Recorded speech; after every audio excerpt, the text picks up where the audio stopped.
Thanks for joining. We will be beginning very, very soon, very shortly, with regard to a discussion, very casual one, with regard to the film that is, or the work, I should, or the vision that is the Richard Donner cut of Superman 2. So just hold tight. We will begin in maybe a minute. So could someone let me know in the out there in the chat if you could let me know if the sound is coming out okay,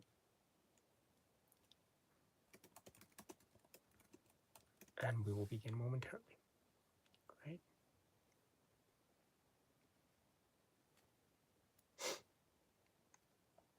Great.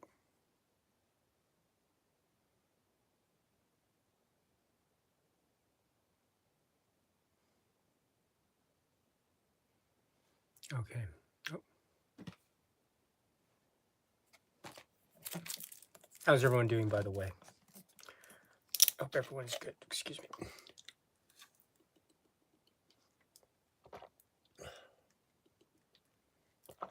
There we go.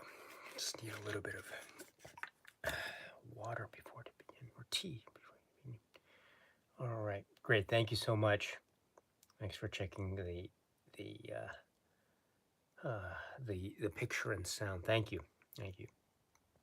Hi, Cooper Glover. Hello, Henry and Trooper Film Productions. It's nice to see you. Zyrother, hello. Steve Moody, hello. Blah, blah, hello. Michael Hewitt. Great. Fantastic. All right. Just give me another moment here. I believe we should be all set. Oh, excuse me. There's just one thing I have to check. I'll be right back, and then we will be good to go. Just give me 1 second here.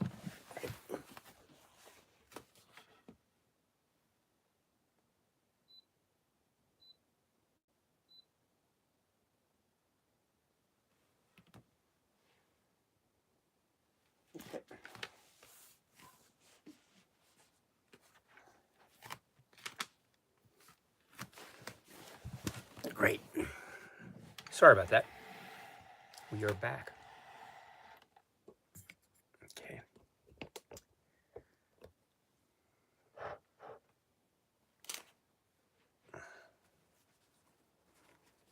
Okay. Good. Sorry, it's a little bit stuffy in this room today, this morning for some reason. So I just turned on the air to circulate it, but there we go. Okay. Sorry, just give me one more moment to just reacclimate myself in a manner of speaking, and we'll be starting momentarily. Great. So once again, the topic of discussion will be the Richard Donner cut, as it's known, of Superman 2. Very interesting version. I don't know if one calls it a film per se. That's another topic. I don't know if one calls it a film, or if one calls it a very excellent type of, and I don't mean this in a negative way, a very excellent type of supplement. But again, we'll get into those that discussion too if we have time. All right. I think are we about ready to go? Is everyone all set to go? Great. Oh, late night double feature picture show. It's nice to see you, my friend. Thank you. All right. Okay, I think if we're about ready to go, then let's begin. This is another Superman film live stream discussion, so I'm very much looking forward to today. So thank you so much for joining. Greetings from Tokyo once again. This is Daisuke, and here we have a live stream discussion. And let's see. Oh yes, it's a live stream discussion, and it's on the work which is referred to as the Richard Donner cut, Superman 2, the Richard Donner cut. Now, this I understand was itself. It was made available. It was released in 2000 and I want to say 2006, right? And so it is in many ways, a reworking of the story Superman 2 that was released to the world in what we can now call a theatrical cut version back in 1980. And that version, among other names that were credited, also had as director Richard Lester. And now we have this Richard Donner cut, which, as this name suggests, is the version that is uh, meant to show us what had been originally planned by Richard Donner and company for Superman 2 prior to Richard Donner's, say, departure or acrimonious departure or leaving from the production of Superman 2, and the issues that arose with the producers, the Saul Kynes. And so uh, after Richard Donner left, then the vision of Superman 2, what it was going to be, ended up becoming, we understand, changed to what we now have seen for many, many years, which is this version of Superman 2 from 1980. But now, many, many years later, and with certain, say, events in the world of Warner Brothers and the world of Superman, and also various legal entanglements that, say, have been unraveled over the course of the years, in particular with regard to the appearance of the image and likeness of one Marlon Brando, and especially to the release of, or in parallel of films like Superman Returns, etc. And the links that one can say, I don't want to get too much into detail, but the links that one can say exists between, say, a film, Superman Returns, and the story that is of this world that we can say Superman 2. These circumstances, I understand, led to the possibility of creating and ultimately releasing what was this, which is the Richard Donner cut. I well, let me be. So that's what we're going to talk about today, which is the Richard Donner cut version, and so looking forward to it very much. Now, before we get into a discussion of the work proper, let me just give you some, I guess, some preliminary comments, and then just some, just comments here, and then we can get going. So, first of all, if you haven't seen the Richard Donner cut of Superman 2, my suggestion is please turn off this live stream and then watch the cut, the Richard Donner cut, in your own good time, at a time that's convenient to your schedule, of course. And then after you have done that, my dear friends, you can always come back to this channel if you're still interested. And you can watch this live stream. It will be up as a video after the fact. So as long as this channel is here and there are no problems or issues technically with this live stream per se, then it will be up. So you can always come back to this channel anytime at your own leisure and watch this discussion again if you're interested, because I will be speaking about specific details of the story itself and what happens going forward. So I don't want to spoil it for anyone who hasn't seen the Richard Donner cut. Again, the Richard Donner cut is the subject of discussion today. It's just shy of 2 hours. And another thing too is the live chat is open for anyone who wants to chat and talk and have conversations with each other, with me, etc. So please feel free to leave your comments in the live chat. It's open, and we have a number of people who are here and people who have joined many live streams previously, and maybe people who are joining for the first time. So everyone is welcome here as always. I want to say just a couple things about that, which is the live stream, of course, is open for everyone. And so if you want to talk to me, ask me questions about Superman 2, the Richard Donner cut, please feel free to do so. I might not be able to answer every single question or respond to every single comment because, for one, I'm not at all an expert when it comes to the world of Superman or the background behind the Richard Donner cut. I only know what has been made available through, say, supplemental materials and the like, and what I can find very generally on the internet. So I don't have a deep, deep knowledge of all the background, behind the scenes technical details and production details of this work or Superman in general. So I will not be able to answer everything, but I will try my utmost to respond. Also, I should say, excuse me, um, I should say too that if you have any non-Superman related questions or comments for me today, I'm very grateful for receiving those, and thank you for expressing an interest in what it is I might have to say. I would say that I probably will not cover those non-Superman related questions today. Um, and if you are still because I want to focus my energies today primarily on Superman. So if you still want to ask me those questions, feel free to leave your question behind in a comment on a video, any video on this channel. I do check the comments. And so I will be very, very happy to receive that and try to respond to that as best as I can and as soon as possible. So, but today, the live chat, I personally want to focus primarily on Superman stuff. And also, the live chat is open for everyone. And as we know, sometimes the internet can be a very, shall we say, lively place. And there might be equally so lively conversations. And sometimes those lively conversations might not be the most pleasant things in the world. So, but I always know, based on all of the live streams that we've had here on the channel before, you, my dear friends, have always been very courteous, very respectful towards others, even when it might get a little bit rowdy sometimes. Not always, but every once in a while.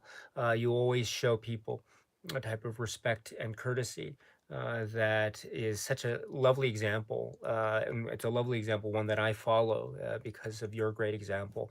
I love how all of you interact with people, and so I will also be relying on all of you today to continue that spirit of showing people a type of respect, even where opinions might differ, and even where the conversation might turn to some people anyway, it might turn a little bit sour. So let us continue with that spirit of mutual respect, and I will rely on you to help me out as always, because I'm so grateful for all that you've done here in protecting this channel and helping me out here. And then so I'm relying on you going forward today as well. So thank you very much in advance for that, my dear friends. And also, we have two great moderators helping us out with the chat here. So I mentioned it yesterday. So just one thing, I did note that last week, I think there were maybe some people who had come up to me and said, there's one person in particular who came up to me and who said that the comment had been deleted, and that maybe that the person had been removed from the chat. Now, I don't know anything about removing people from chats or from live streams. I'm not sure about that. I checked the settings. I didn't see anyone who was on. There's no one on any kind of quote unquote, removed list or anything, or block list. There's nothing of that sort on this YouTube channel. But I just a very gentle request for our moderators who are doing a great job in helping me out with the excuse me, with the discussion. I couldn't do this live stream without you. As you know, I can't talk and check and manage the thing all at once. I'm very, very bad with that stuff. So I rely on your great help as always. And so thank you very much.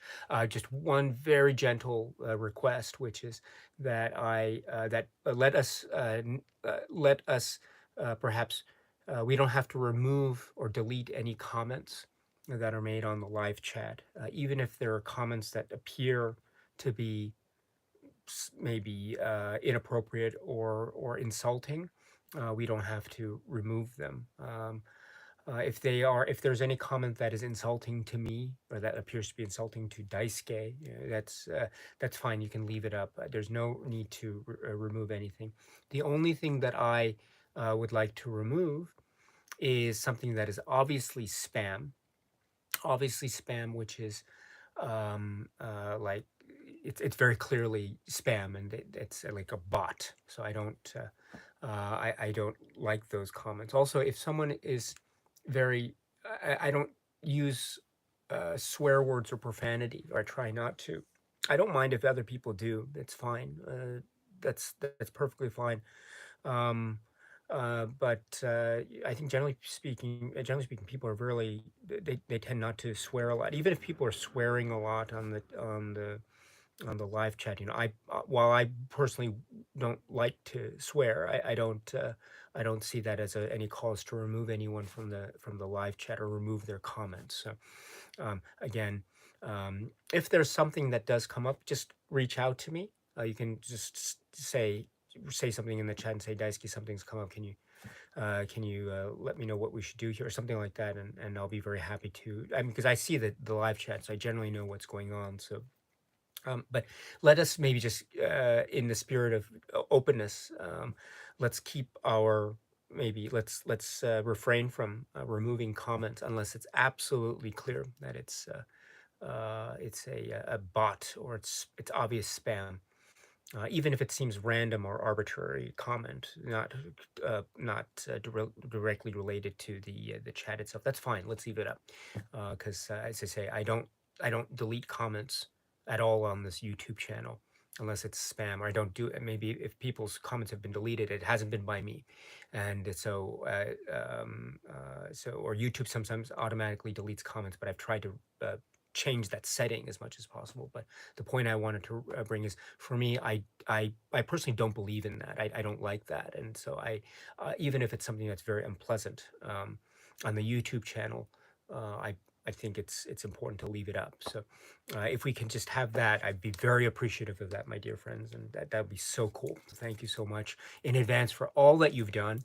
It's been again, I wouldn't be able to do this without you, and your support and encouragement and protection and kindness and friendship are all things that without which I would not continue this channel. It's true, I wouldn't continue this channel. So thank you so much, my dear friends, for all that you have done and all that that you continue to do. And that's not true only for my channel, but I know you do that for other channels and other places, Instagram, other YouTube channels, live streams, etc. So I know of all the hard work that you do.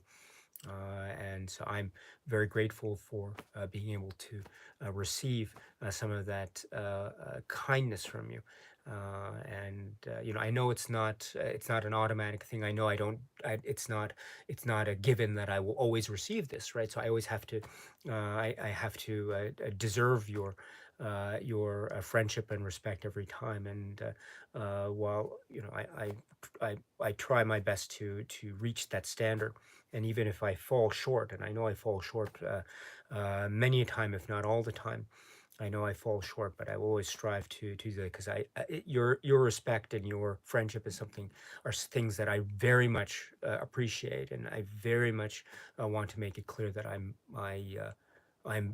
wouldn't be able to pursue any YouTube project or anything without. So thank you so much, my dear friends, in advance for that. As always, warmest regards. All right, so sorry about that. Now that we are off and running, as it were, let us now continue with the conversation. Oh, one other thing too, I should say before we begin is I won't necessarily be talking about a specific play-by-play situation of what happened behind the scenes with Richard Donner and the Saul kinds, etc. I don't have the specifics, but I'll talk about it in general terms, because I need to set that up in order to be able to speak about what the work is, Superman 2, the Richard Donner cut, because as we know, that knowledge might help us in determining why certain scenes look the way they do, why right? And that also prefigures a general understanding of Superman 2, the what's called the Richard Lester version or the theatrical version. So I will be referring to those details as well. So it might help as well to have a background of the Richard Lester version, the theatrical version. So if you haven't seen the theatrical version, Richard Lester version, I would also recommend checking that out too before continuing on with this live stream. So again, I'll be making reference to the Richard Donner cut, generally speaking the background, but not too specifically. And I'll also be making reference to the Richard Lester theatrical cut. So that's kind of a lot. I know it might be somewhat confusing, but I'll try to keep it as clear as possible. But if you have any questions or if you have any suggestions as to how I can make it even clearer, please let me know anytime. All right, before we go, let us continue. Let's go to the chat here. So, let's see. Yeah, blah blah says, yeah, if you need to put a screen test in it with different haircuts, it's incomplete in my view. Yes, I know the scene that you're referring to. Yes, it's a very important scene too as well. So,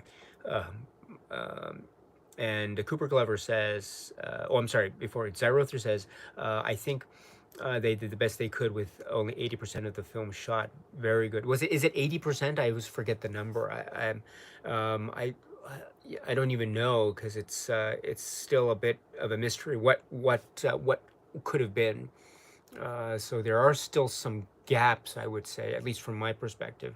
Nothing particularly significant or minor, but some more what if questions that are still lingering in the air for me. But I'll try to mention those later. Cooper Glover says, one of the things I noticed was when Clark Kent was up in Niagara Falls with Lois Lane, a few of the shots of them talking in their hotel room, the glasses look different. Yes, we will talk about that. We can say, generally speaking, that you can kind of tell the maybe the photography. It's handled by a different director of photographer. Painter with Richard Lester, and then the great Jeffrey Unsworth, who, of course, had passed away around the time of the release, or prior to the release of Superman the movie.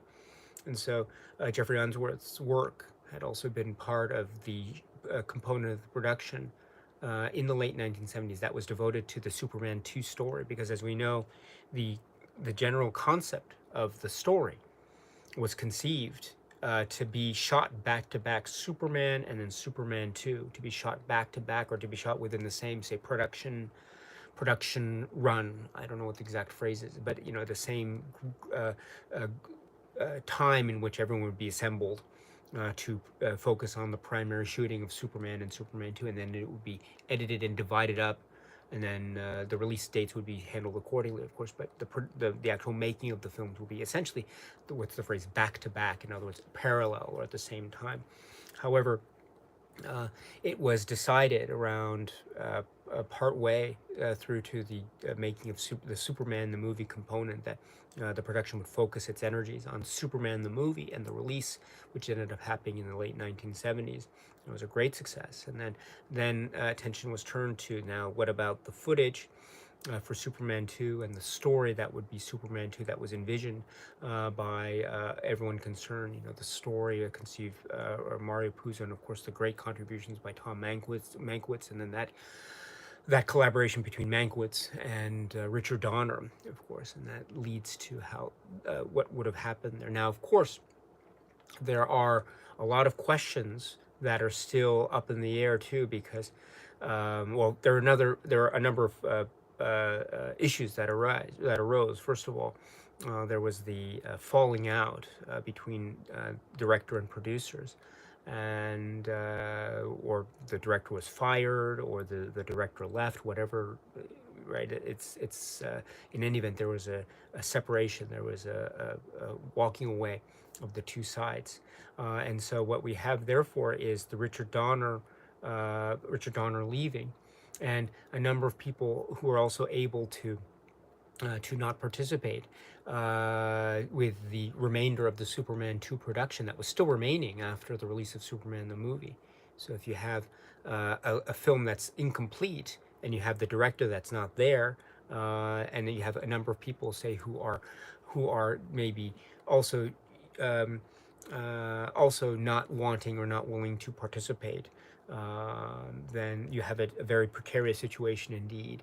Also, you throw into the mix there certain, say, emotions as well, also certain contractual possibilities, obligations, or non-obligations, as the case may be. So this brings into the question, for example, contractual obligations. Again, I don't know what the contracts were between, say, the actors and the production company. So, but I can assume that, or I've heard that, my understanding is that, for instance, some actors might have been contractually obligated to return for the remainder of the shoot Superman 2 without sans Richard Donner, or we might have had people who weren't contractually obligated to return or make an appearance to the Superman 2 remaining production, or the reworking, as it were. And then we also had not just people in front of the camera, but people behind the camera who did not return as well. So that's why we had, for whatever reason, so that's why we had different director of photography, again, because of reasons involving the passing and timely passing of Jeffrey Unsworth. But he also had say John Williams not returning. Right, there was the credit in the Superman 2 Richard Lester cut. When you get to the opening credits and it has a shot of Metropolis, we have right, Ken Thorne. His name is mentioned, but based upon the themes of John Williams, and so John Williams is not returning as well. So we have essentially what goes on is we have new stuff that was shot for the remaining, let's call it the remaining production components of the as of yet unfinished Superman 2. And that new stuff, you can tell, is different than the Richard Donner shot stuff or the Jeffrey Unsworth shot stuff. And the reason why is because Lois Lane looks different. She has, I don't know how can one describe it, but let's say her lipstick looks a little bit redder. There is her hairstyle looks different. Her visage looks, her complexion looks a little bit different between, say, the Richard Donner shot stuff and the Richard Lester shot stuff. And so that's where you get some of those different. And also Clark Kent, or I should say Superman or Christopher Reeve, he does have a noticeable, say, slight physical, but still noticeable difference. I would say the Richard Lester stuff with Christopher Reeve, he looks a little bit more, I don't know. He does look, I don't know, a little bit taller or something like that. But in the Richard Donner footage, he does have this slightly slender frame. I don't want to overemphasize the word slender here because he's still very, very buff, right? But he does have a slight physical difference, not so overly noticeable, but still, to my eye, still somewhat noticeable. So I think for those reasons, but I think for me, you can tell because of how Margot Kidder, Lois Lane, looks, and she does look noticeably different, even as it's intercut. Um, in the Richard Lester version, you do get some of the Richard Donner footage. For example, the diner with Rocky. So, and when Clark Kent, after he's lost his powers, he's beaten up, and also at the very end, that is by assumption, that is Richard Donner stuff, and you can tell because again of the difference in how Lois Lane looks. I think primarily, and also too, I should mention too, Zod. Zod looks different. Terrence Stamp. Terrence Stamp in the Richard Donner shot stuff. He has, I would say, to a slightly more, what's the phrase? I don't know. To my eye, again, I'm maybe not describing it so well, but his chin looks more angular, and he has, yeah, he does have and I don't know, he has a slightly, um, he has a little bit more uh, uh, pink in his eye. I don't know what the phrase, but he has a little bit more pink in his eye. Um, Whereas in the Richard Lester stuff, there's a little bit more noticeable, say, gray in his beard, and he does have a slightly rounded face. Not overly so, but just very slight. So there are some differences that one can tell. And then if you see that person in the scene, then you realize, oh, that's part of the Richard Donner stuff, or that's part of the Richard Lester stuff. So you can actually play this game, even with the Richard Lester theatrical cut version, because, as I say, you can tell some of the footage is Richard Donner. Most of the footage one can say is Richard Lester. Also, of course, whenever Lex Luthor or Miss Tessmacher or Otis appear, when Gene Hackman appears, you can assume that this is Richard Donner's stuff, because my understanding is that Gene Hackman did not return. So that means that whenever Lex Luthor appears, and you can see his face, then that's Richard Donner stuff. Whenever you have Lex Luthor not appear, or maybe it's a double because you can't see Lex Luthor's face, that's probably Richard.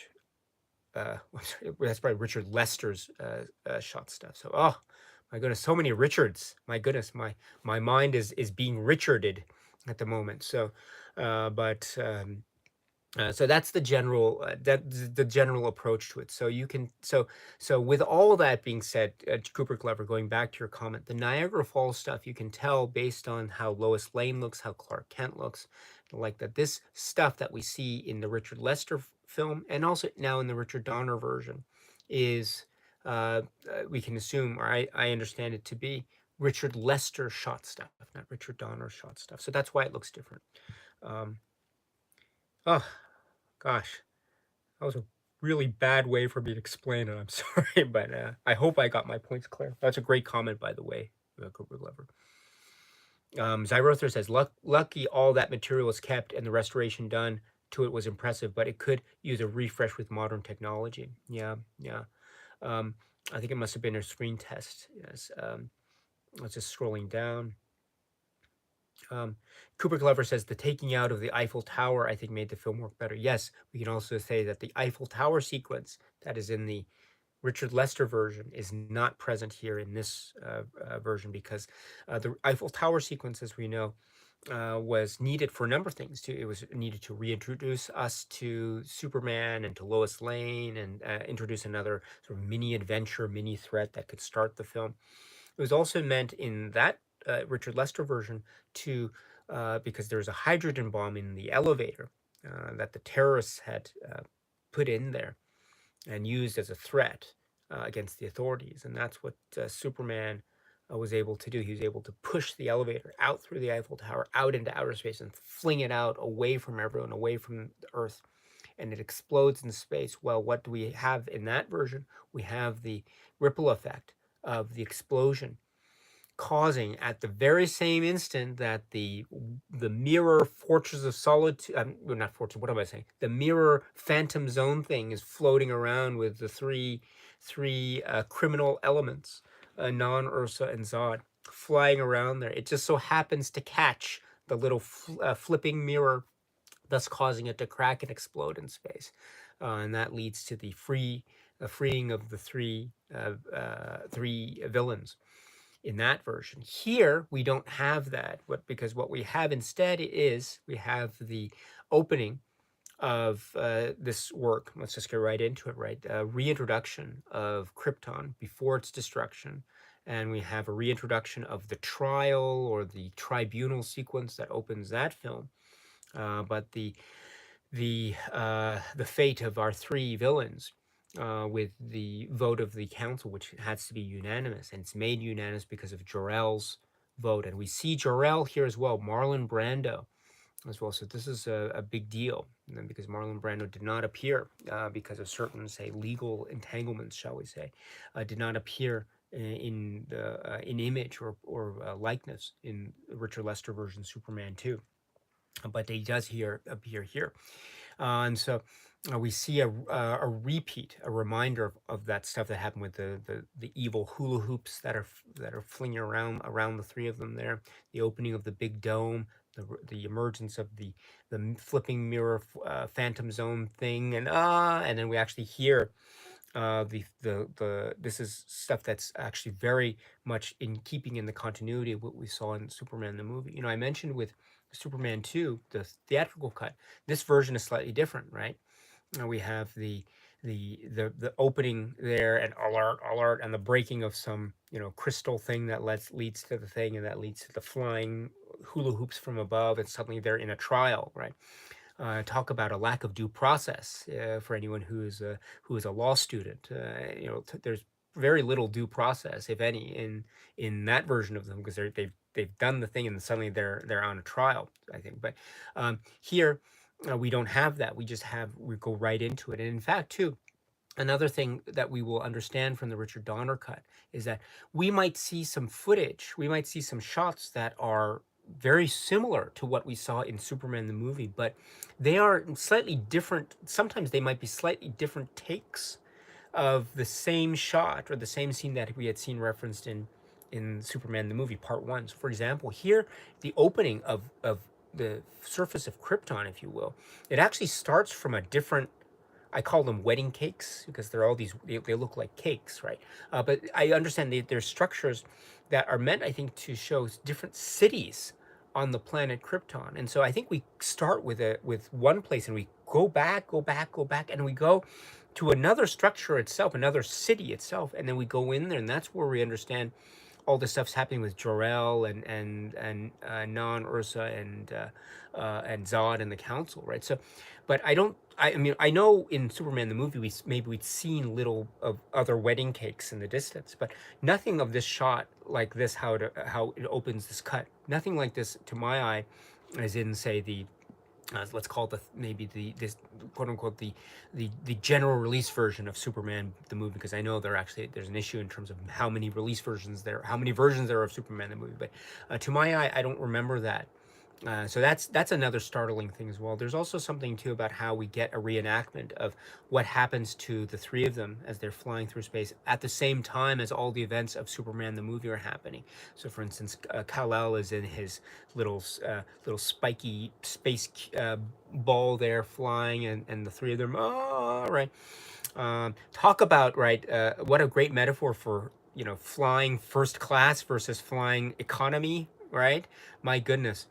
If I was on a plane and my choice was first class flying like Kal-El through space with those with that lovely white glowing bed, or if I had to fly coach or economy like Non, Ursa, and Zod with all the and they're in the morphing image, and they're just in a kind of dark space, a dark room.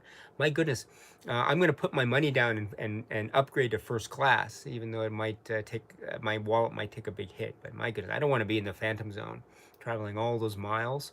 My goodness. But anyway. The opening is an opportunity to show us what basically last time in Superman, right, which is Superman the movie. So the story of Kal-El going to Earth, his landing on Earth, and we see a slightly different take on the same shot of him emerging from the crash landed pod.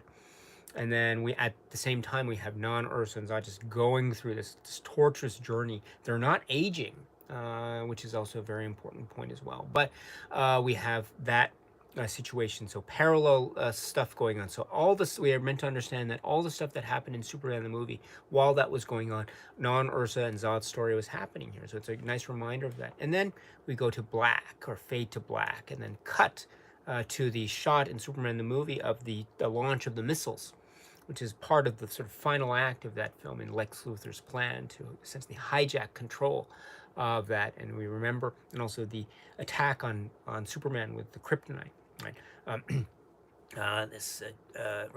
Mind over muscle, right? As my poor Lex Luthor impression says. So, and then we have the freeing of Superman by Miss Tessmacher, and getting one of the missiles, right, and flinging it into outer space, which is what we saw in Superman the movie. Now, the concept here is that it is the flinging of the missile, one of the missiles from Superman the movie, and the explosion of it in space, which we did see in part one.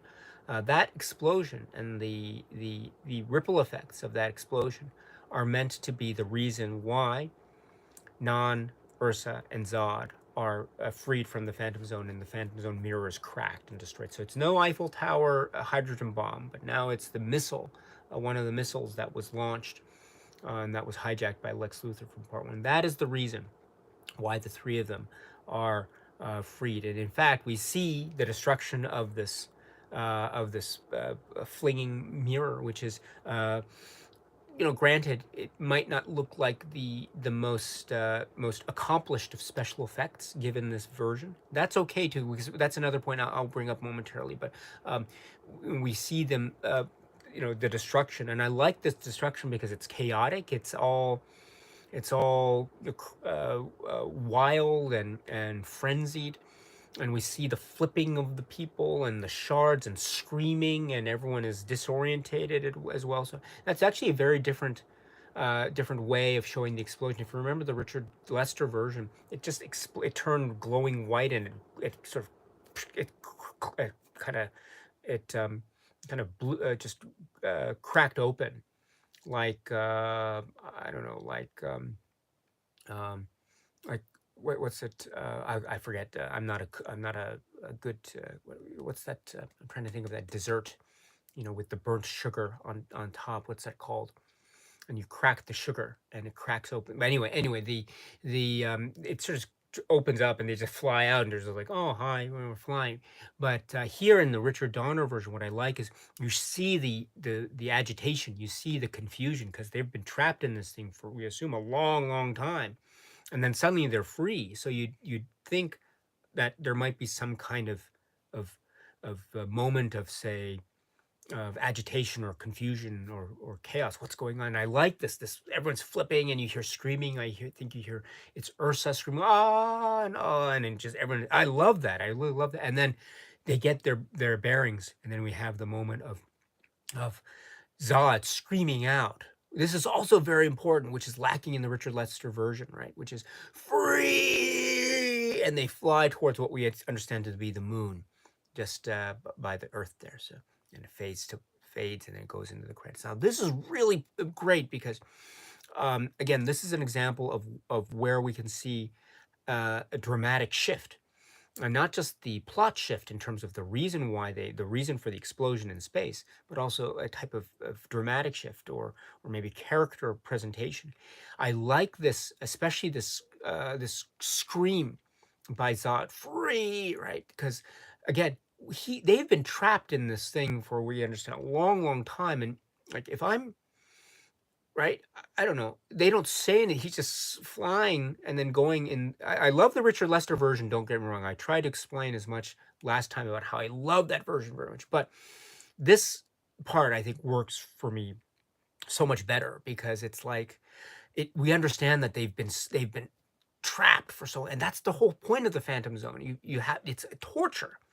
It's a place of torture, basically, of eternity, and they've been trapped for eternity. But now it's not eternity anymore, because they're free. So like, if I'm Zod, if I've been trapped in this weird mirror place for eternity, as soon as I'm let go, I'd be like, yeah, I want to shout out free, and like, I want to fly to the moon. You know what I mean? So yeah, I totally get this. So I like this little bit of the understanding of the pent up rage that's within Zod. And this is also one of the reasons too that we can understand the reason why Zod is the way he is. So he wasn't just Zod when we last saw him with the evil hula hoops around him at the tribunal on Krypton before it was destroyed. That was also villain Zod. But we can also assume by this very brief moment that he becomes even more villainous, and by extension to Non and Ursa, they have become even more villainous than their time on Krypton. They have become even more so, probably due to the fact that they've been trapped in the Phantom Zone for all this time. So that compounds their villainy, I think, and you get that with this very brief moment. That's why I like it so much. So, um, yeah, it's great. It's really great, and it goes into the credits. And as I mentioned, the credits are. It's not a reworking of the back. The different type of credits. It looks more Superman Returnish, for those of you who know that film. And we have, as I mentioned, the return of the names: Jeffrey Unsworth, John Williams, John Barry as well, production designer as well. And so it's nice to see those names appear once again. And also, of course, perhaps most notably, directed by Richard Donner. So that's it's great to see. So. And then going into some more differences going in. So before I get into other, oh, and also one other thing too I forgot to say is, with this destruction of the Phantom Zone mirror, with the Richard Donner cut that's made available on DVD, now Blu-ray, etc. I'm sure it'll be made available in other subsequent versions, future releases, fingers crossed, of course. But it might look a little bit ropey. The effects work, it might seem a little bit, maybe could have used one more pass on the computer or something like that. And that might be true for other aspects of the Richard Donner cut. As someone mentioned, of course, there is a screen test that's used in a very key scene in this version, and so that's why I mentioned too that it's probably we shouldn't we should try, or I always try to look at this work and be as understanding about those points as possible, because some of those elements were just you couldn't you couldn't it's impossible to make them smoothed out. I mean, this is not its own work, right? It is in many ways a really lovingly put together patchwork of to try to present to us, the audience, a almost a blueprint of what could have been. It's a really lovely looking blueprint, but of course there are some moments where it might look a little bit not as seamless as, say, some of the other special effects work. But that's fine. I think for me, it is about it's good. It's really good. It's not perfectly seamless. It's not perfectly in sync with some of the other effects work that already exists in, say, Superman the movie, for example. But it's I think it's good. Because it works for the presentation of that particular moment. And also, I can imagine in my head, yes, if this actually had been in the film that would have been theatrically released, I could imagine that they would have done some more maybe last minute touches in the post production prior to its release to make it more integrated into the feel of the other special effects work from, say, Superman the movie, etc. So that's how I regard that, how we see some of the special effects work going forward. So there are some little bit of like a little bit of maybe gaps, or maybe some pieces that might feel a little bit missing still. But overall, if one can just give the work the benefit of the doubt, and I think it's not so difficult to do, then one can go along with it very much so. And so that's the approach that I think I know many people have had with regard to the Richard Donner cut. I can tell you also that when this was first released on DVD, I don't know if was it released in the theater. I don't remember. I just remember suddenly going into a store one day. I think I was living in New York at the time, going into a store one day, and lo and behold, it was right there. It was the it was the Richard Donner cut of Superman with the black colored DVD thing, the cover, and Richard Donner cut, and then we have the shot of Superman's S on his chest there. And I was like, "Wow, this is so cool! I'd never heard of this. I'm not heard of that. I'd always known something like this happened. I didn't know this was going to be released until I saw it in the stores. I just bought it immediately, and I put it into the player. And I must admit, I was a little bit shocked, because I wasn't expecting, I wasn't prepared to try to I wasn't prepared at all to try to comprehend this as a kind of working blueprint rather than a film. It's a quote unquote a finished product film itself. So, it took me a while for me to try to work with that, but right slowly I was able to then understand. Oh yes, we have to we have to. I have to do a little bit more work here. I have to give the film, give the work of the benefit of the doubt, and then understand that this is what they intended. It's not 100% there, and they know that because of limitations of producing this after the fact. But if I can give them that extra, say, 10% or 20% of my imagination, and then imagine what could have been based on the materials that they provided. Oh yes, I get it now. I get. Oh, that would have been so. That's now my approach when I see this, and it is a grand work for it. So, all right. So before we get to other points, let's go to the chat. Matt is here. Matt Flaherty is here. It's nice to see you. Um, thank you. Yes. Michael Hewitt says, I do love this version of Superman too. Yes, Zion Rother mentions, and Cooper Glover mentioned earlier about the Eiffel Tower sequence. Damien is here. It's nice to see you. Great to see you, my friend. Katarina's here. Hello tout le monde. Hello. Salut. Ça va bien? Ça va? I guess I'm sorry. Ça va? And then the answer would be ça va bien. I hope for you. It's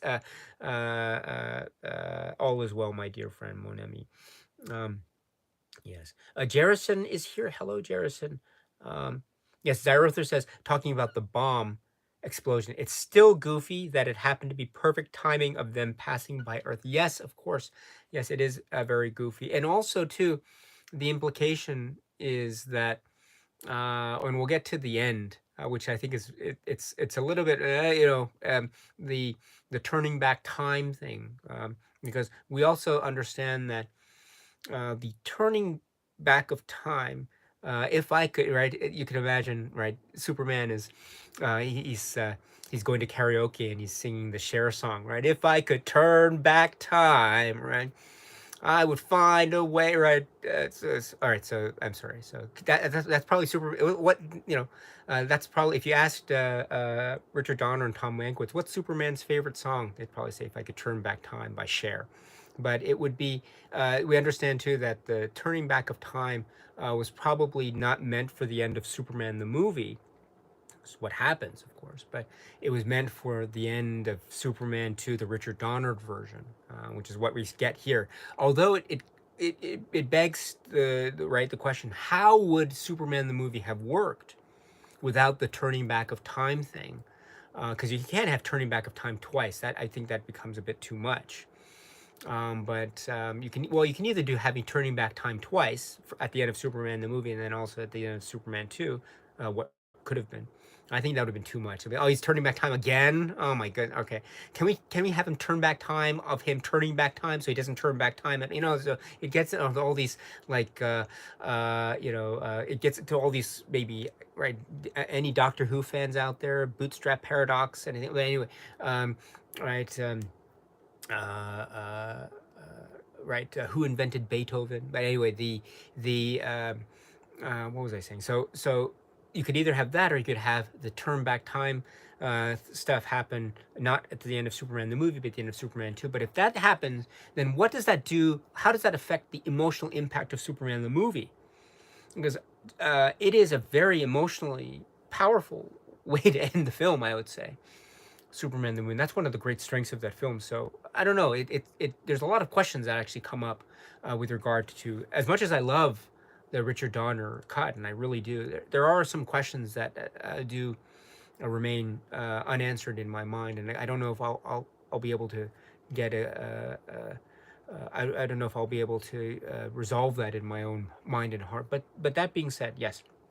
Yes, it does that issue or that point of them passing just at the right time that the explosion happened. Very, very interesting timing indeed. Um, let's see. Let's see. Zyroth is the glass thing there and moves. That's right. It's like and you actually see them inside the room in that dark room, whatever that dark room is. It must be. Um, it's an interesting thing. We'll see how the Phantom Zone is interpreted over time. I don't want to get too ahead of myself, but we will be talking about the film Supergirl as well. Jeannot Swark film Supergirl, but very interesting depiction. But anyway, we will, yes, and also when it breaks open, it actually divides into three pieces.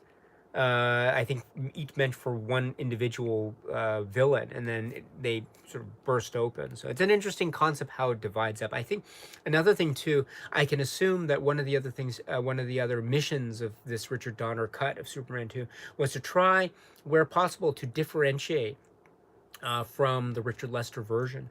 And so I think I can, I don't know, I actually I like the exploding effect of the Richard Lester version better than dividing it into three.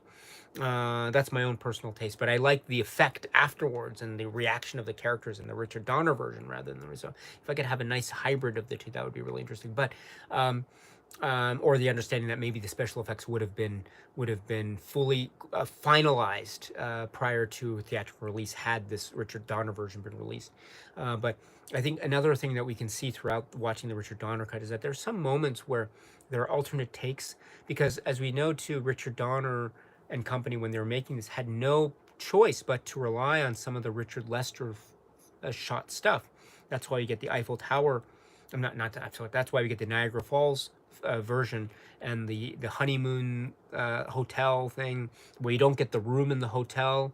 It's cut short. It just stops short at them going to the doorway in the hall there, and we get a really truncated scene of the two of them outside the Niagara Falls with the boy falling.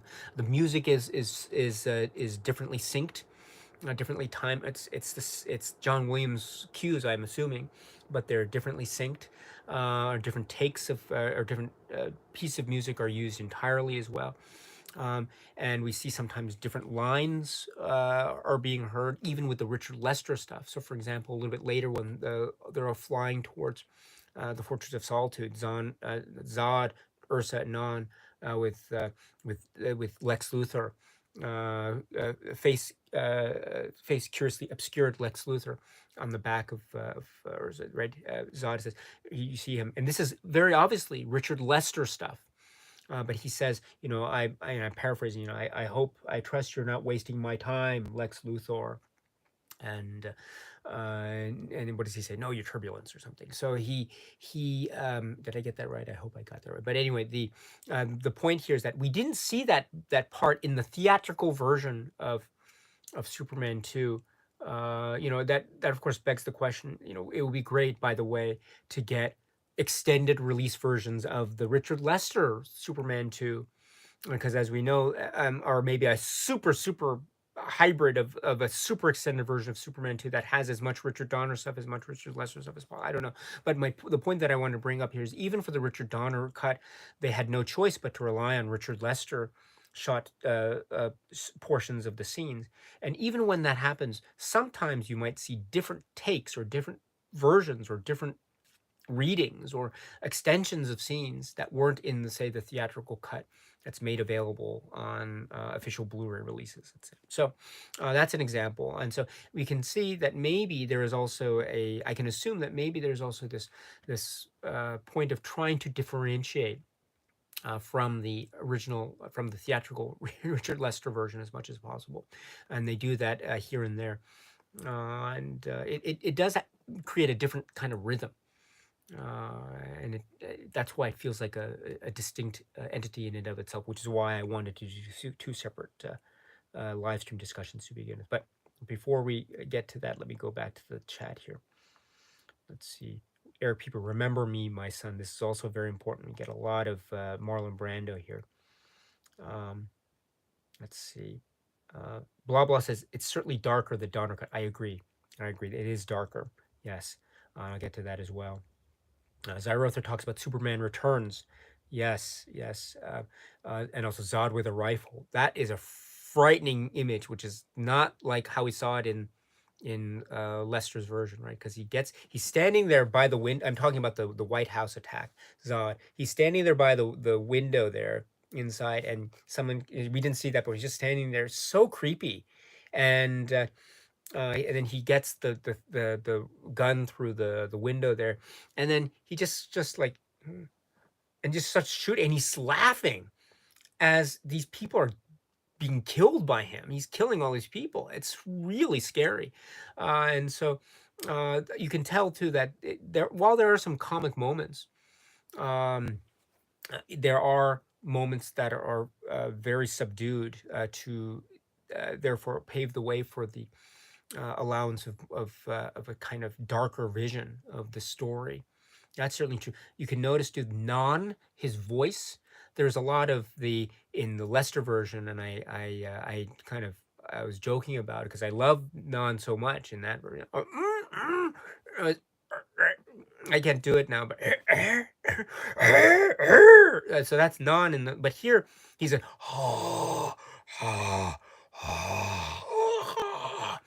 so that's very much like, I don't know, like Universal Monster movie. I don't know, like So Non has a creepier element to, and there's none of that comedic stuff to Non. And even when we get the integration of some of the Richard Lester footage with Non, all that stuff is more or less cut out. I mean, there are some jokes there. For instance, at when they're trying to talk to Artemis too, right? In the Richard Lester version, there's a joke about girl. Is it girl or curl? And here in the Richard Donner version, it's the same scene. It's the same actors, but the joke isn't the girl curl joke, but rather the joke is, oh, who left the hair dryer on or something. So it right. So there are moments like that. So maybe the joke is different, or maybe.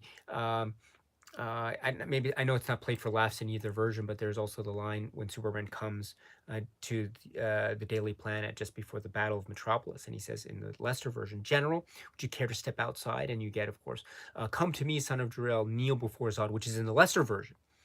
But here in the Donner version, while we get that "Come to me, son of Jor-El, kneel before Zod," which is again integrated, borrowed from the Red Lester version here, we also get the Donner version of Christopher Reeve's line, which is, "Haven't you heard of freedom of the press?" And you see him standing on the flagpole there, I think so, or the end of the flagpole, I think so. So there are different takes as well, and different line readings, as well as different lines and different dialogues for what otherwise would be the same or corresponding scene between the two versions. That's an interesting game that one can play. But part of that too is what Blah Blah and other have been mentioned to, which it is the Richard Donner version is noticeably darker, and it is noticeably darker. You don't get any like the Battle of Metropolis. I think the jokes have been toned down, right? You don't get the while you get some stuff that is obviously Richard Lester, and you can't help but use that stuff, right? Uh, it's not. It is darker, and I think it works very well because again, these are meant. This is how should I put it? One of probably one of the points where a lot of criticism has been directed towards the works of Richard Lester in the world of Superman maybe is the abundance of humor and how humor and jokes are integrated. Now, I am already on record, I suppose, to say that I love Superman 2, Richard Lester's version. I think it's great. I loved it as a kid. And I don't like to do this like which one do I like better, because I think they're different. But I can say that it would have been, I think, had I, if I were forced to choose between which presentation of the story I would prefer, do I prefer a type of a story like Superman 2 theatrical version with this type of uh, continuation of Lois Lane Clark Superman story while having the villains, but also having this element of slapstick comedy? I think it works very well. Some people might say it goes a little bit overboard with a film like Superman 3, but I will try to make the case for why I enjoyed Superman 3 so much the way it is. But I can see how it would have been really, really great to see the fully realized Richard Donner vision of Superman 2 with this so called quote unquote darker tone. That would have been really, really interesting indeed. So, but we do get a sense of that here, I think, really greatly so. So anyway, sorry about that. Oh, Timothy is here. It's nice to see you. Great. Romero is here. It's nice to see you. Great, great. Sorry about this. It's jumped on me again, the chat. So let's see.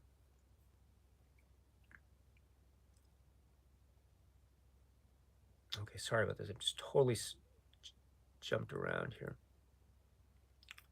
All right.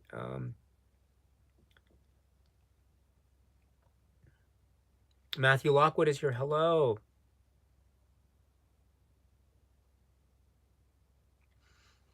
Jason R. La Riviere is here. Hello from Brooklyn. Oh, great. Oh, well done with Lost Highway. Well, that my pre-order hasn't arrived yet. It's really great. Thank you very much for thinking of me. Yeah, we've met before. At your house. Don't I don't. I'm sorry. I should stop myself before I get carried away with Lost Highway. Jared is here. I can't stay long. That's okay. Nice to see you. Great. Let's see. Yes, Zyrother says, I believe all of Gene Hackman's scenes were done at the same time to cover both films. That's right. That's my assumption as well. So we have this stuff with him in prison, with Otis, right?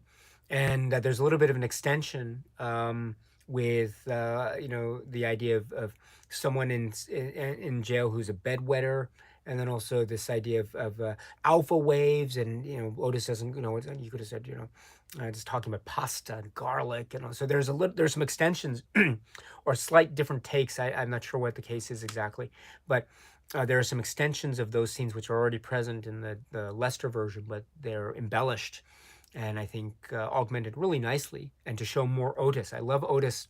I love Otis and talking about like with a little bit of garlic and pasta. It makes me so hungry.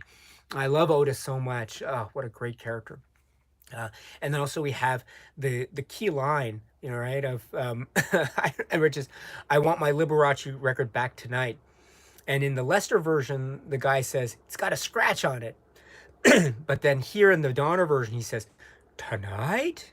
He just looks like he's just so, and you can think there's so much drama that one can assume is happening with that Liberace record based on the version. Like in the Lester version, you think there's who caused the scratch, right? So that's one thing. Here in the Donner version, like why is he sounds so sad? Like tonight, so he just looks and just goes back to his duties, cleaning duties, I suppose. But that's another interesting difference there between the two versions, and then the embellishment of the scenes. And of course, later Miss Tessmacher comes, and while there are some extensions with the little, I love the exchange with the psh, psh.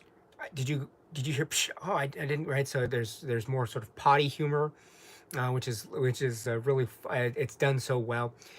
You can feel the heart, like the beating heart of Donner and Mankiewicz. It's lovely. And then we have Miss Tessmacher and the hot air balloon that's meant to fly them off. There's some slight different takes here. It's more or less the same, but there are some differences.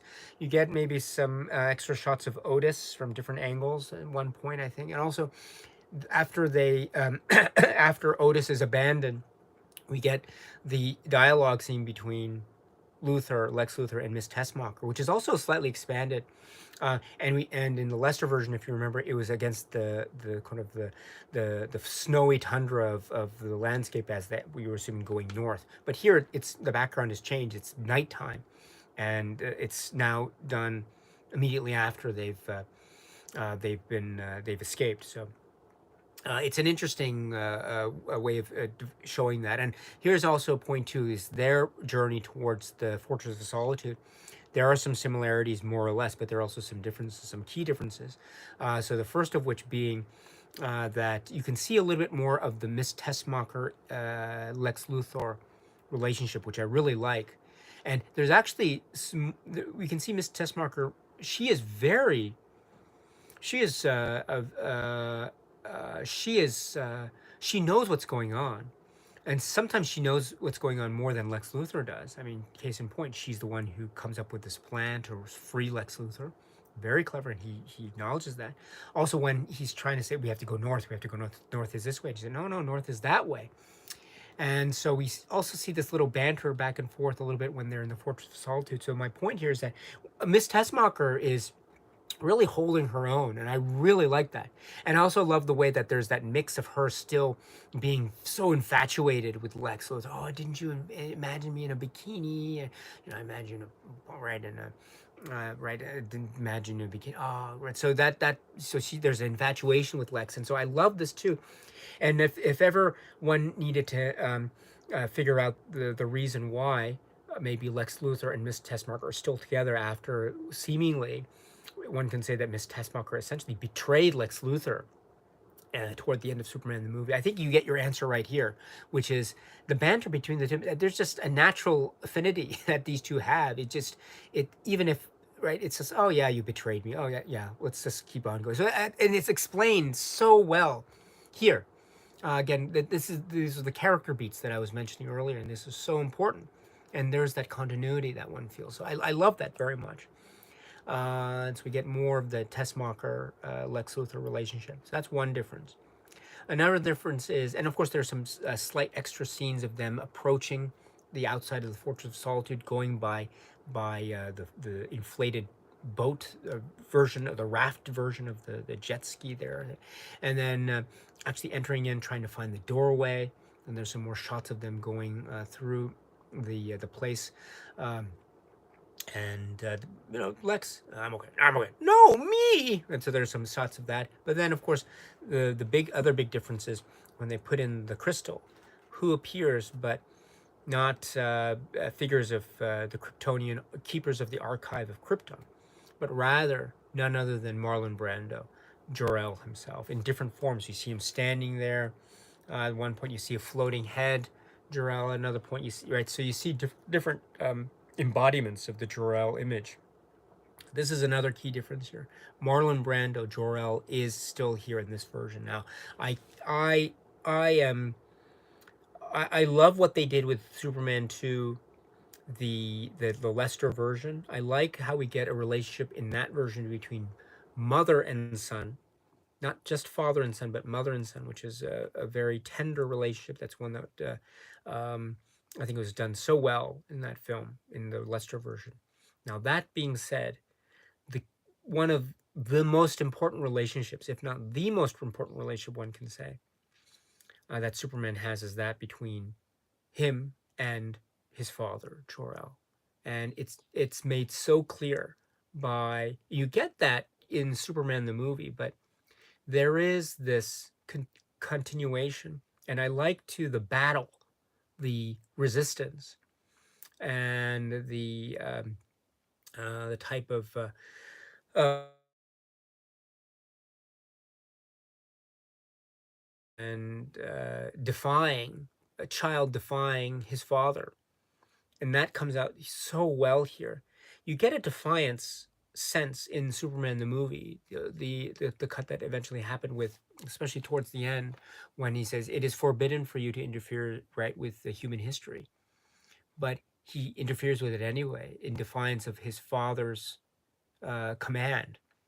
So that is perhaps one of the most ultimate acts of defiance, but you really don't get that. Because you were in the heat of the moment, because Lois Lane is right happened to Lois Lane in the earthquake, right? So in the heat of the moment, there's no pondering of the consequences of that and how this is like a defiance of the son by the son of the father.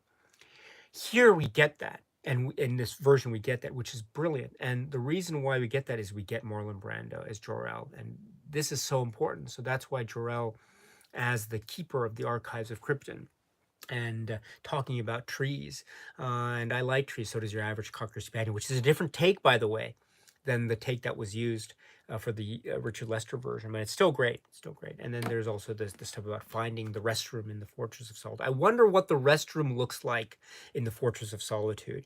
Um, you had the bed in the Fortress of Solitude, which is that silver, like silver puffed up silver thing with the blankets. I don't know if those silver blankets are warm or cold. I hope they're warm. They look cold to me, but but I don't know. But it would still be nice to be able to have an opportunity to sleep in the Fortress of Solitude bed. But also, I wonder what the restroom looks like. I do not want to even begin to think about what that toilet seat must feel like in winter. Oh, but anyway, in any event, the um, yes, so the expanded sequence of the Fortress of Solitude, Lex Luthor, Miss Tessmacher, and of course Marlon Brando as Jor-El. And we will come back to Marlon Brando Jor-El a little bit later because it'll then figure into the storyline of Lois and Superman Clark Kent, which is also a very important difference in this. Now, last thing too before I get to the chat, uh, for these reasons, again, I love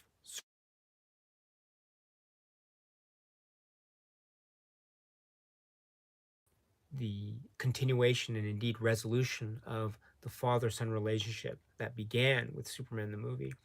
If we'd seen it here, the what if question being answered, what if we had seen the father son relationship as suggested in the Richard Donner cut? I think it would have been amazing. Wow. Wow. And so one can only imagine what it must be. I mean, granted, too, there is this way in which the absence of Marlon Brando in Superman 2 Lester version does add to the mystique and the legend and the aura that is Jor-El. he does mention at the moment in the Lester version, "Father!" and cries out, and he's not there. So there is a type of legend status that's built up. But I think the fact that the mother is there, who is essentially standing in place of the father, I think maybe diminishes the Jor-El presence in the Richard Lester version somewhat. I mean, one can make the great parallel, I think, with between Superman 2 and say Godfather Part 2, and the way in which Marlon Brando figures in or doesn't figure in a manner of speaking, to each of those works.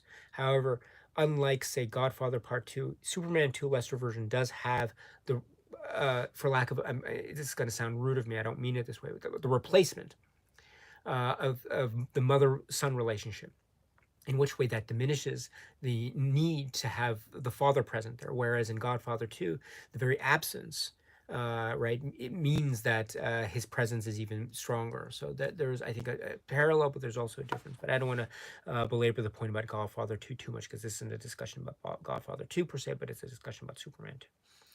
All right. Let's go to the chat because I don't want to monopolize the conversation any more than I have. So yes. All right. Dan is here. Hell, it's nice to see you. Yes. Um. All right. Scrolling down. Scrolling down. So I'm just skipping over a number of comments here. Great comments, by thank you so much for this. Yes. Mention blah blah is mentioning Susanna York. Yes.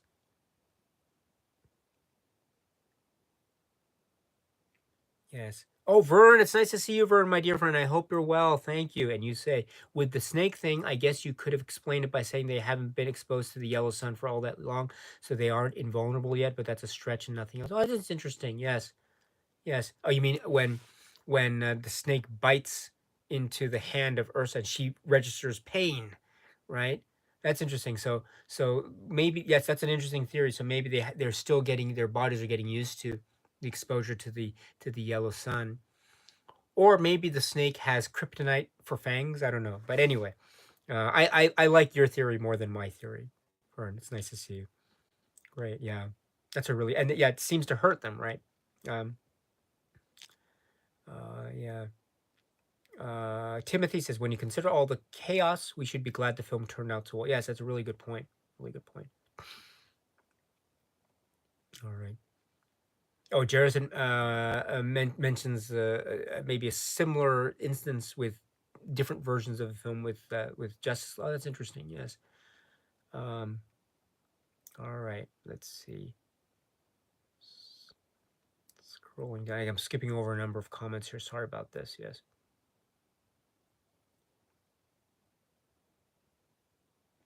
Blah blah. Yeah, you're mentioning what's the capital of Krypton? I don't know. Argo City. Is it Argo City?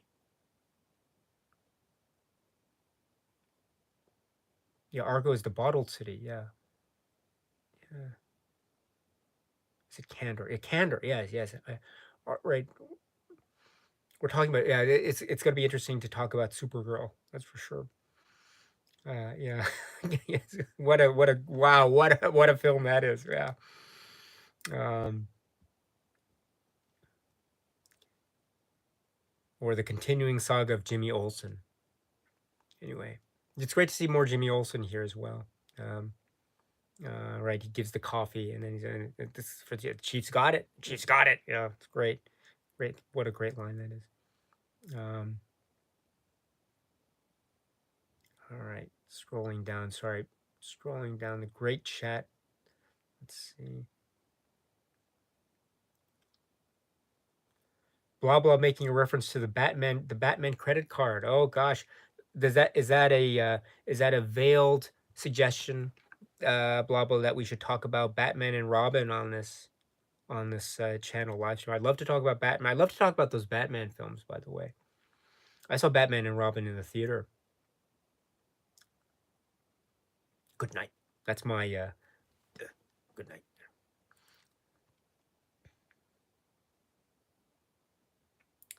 That's my George Clooney, by the way.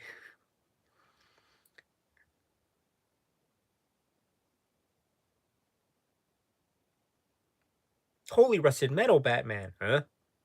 I'm sorry, that's not even from Batman. That's from Batman Return. Not Batman Returns. What am I saying? Batman Forever. All right. Oh no, this is Superman. Here we go.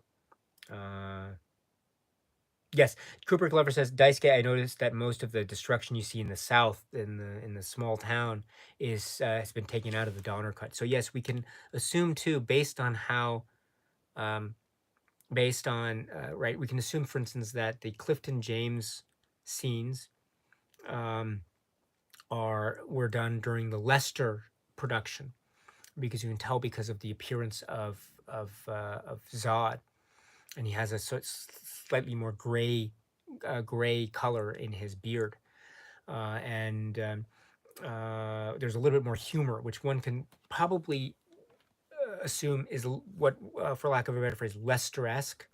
You know, when Nan is lifting the car, and the guys behind, oh, just checking the tire there, so there's a lot of that stuff there. Although it's still a very violent scene in the Lester version, so we can assume that this moment of the destruction, or the capabilities of the three villains, needed to be shown even in the Donner version.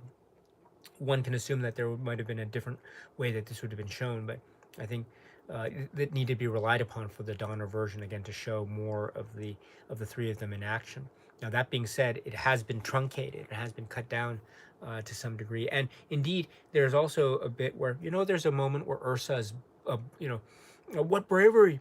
Be nice to them, my dear. Blow them a kiss, right? And then she uses her super breath to blow the helicopter out of control, and it rams into the barn there and explodes. Well, I would say that it's the same shot, but for some reason, it goes back to Blah Blah's comment earlier about how this Richard Donner version feels darker. I think maybe because of the truncated nature of that scene overall, it does feel like there is that shot. It seems a little bit more comic. I mean, it's a death and destruction scene, right? In whatever version you take it, but in the Lester version, it feels a little bit more kind of absurdist comic, whereas here in the Donner version, it's the same shot, but it somehow feels much darker and much more sinister for whatever reason. But again, maybe because it feels there's less of the comedic element that's in this version rather than what was in the earlier version. By the way, too, speaking of the destruction, I forgot to mention the moon sequence. And much of the moon sequence, I think, is pretty much the same or pretty intact. The music cues are slightly maybe shifted a little bit. And also, there's a shot at the end where I think the camera does a turn or pivot, right, as they're flying off, da, da, da, da, right, and then Nan throws the two flags on the destroyed Artemis there, or the capsule there, and does a little flip, which is a really weird thing. I don't know if that I'm not sure. I'm not sure what that was. I don't know if that's a post production effect done especially for this release, this 2000 whatever it is release, or that was actually originally shot that way. I don't know. It doesn't feel. I don't know. I'm not. If anyone has any ideas about what that is, it doesn't feel very. That we would assume that's Jeffrey Unsworth, director of photography. I don't know if that doesn't feel very Jeffrey Unsworth to me. It feels like it's something that's applied afterwards, just to make it different from how it looked in the Richard Lester cut. I'm not sure, but again, if you have any details about why that shot's there, please let me know. It's a really cool effect, but it comes out of nowhere because you don't see any of these.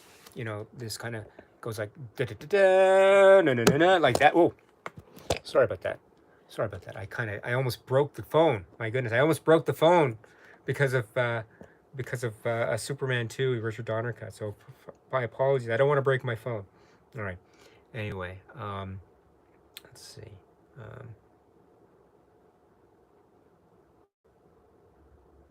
All right. Yeah, Zyroth, they're talking about the time reverse. The time reverse was meant for Superman 2, but used for the first film. Still weird to even have it. Yes, I agree. Yes, it's really strange. We'll get to that. Well, I guess, yeah. Who does anyone?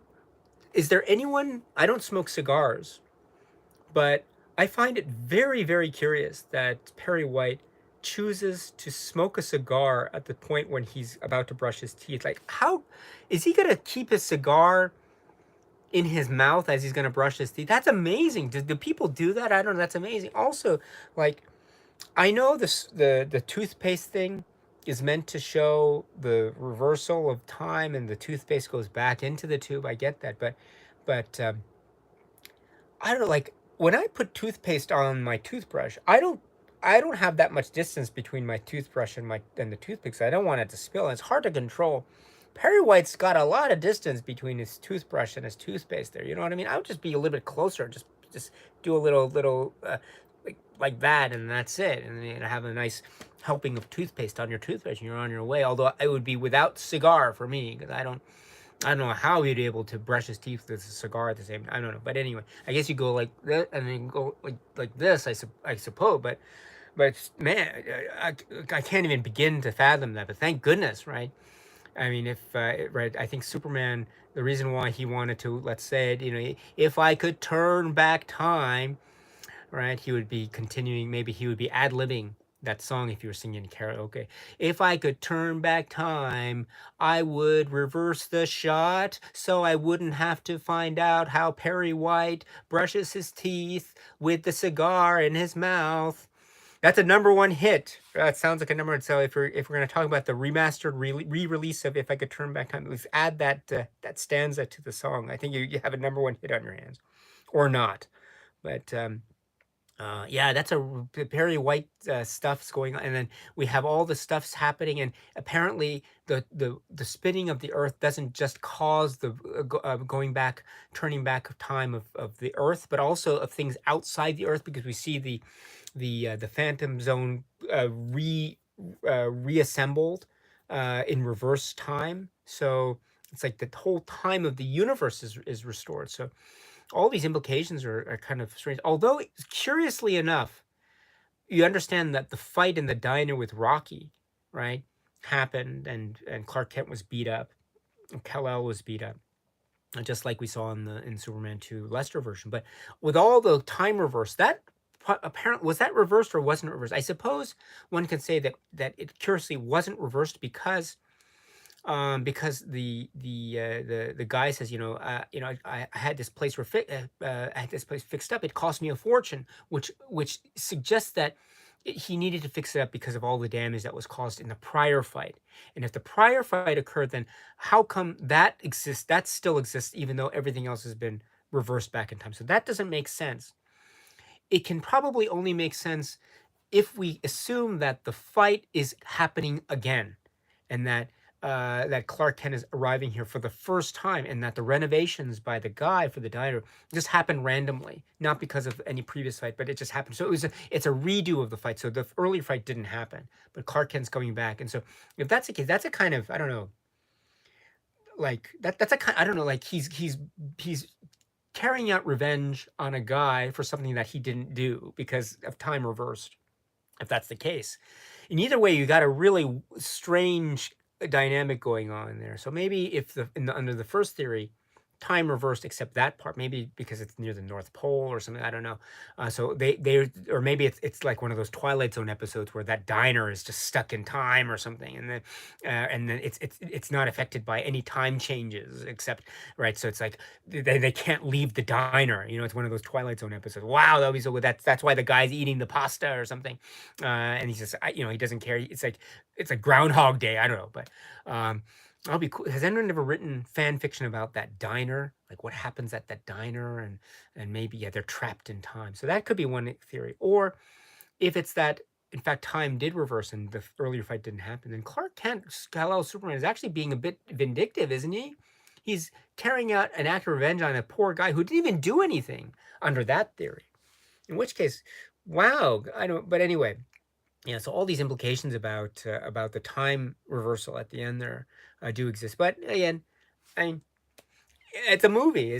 We're meant to have them. But again, all these questions do arise with that. So I don't know. I don't know. It's kind of interesting. But also, I should say too that I must say that the time reversal of Superman 2, the Richard Donner cut, does not have for me the emotional oomph that it has at the end of Superman the movie. Superman the movie's as ludicrous as one might think it is on paper, its emotional impact in Superman the movie is so deep.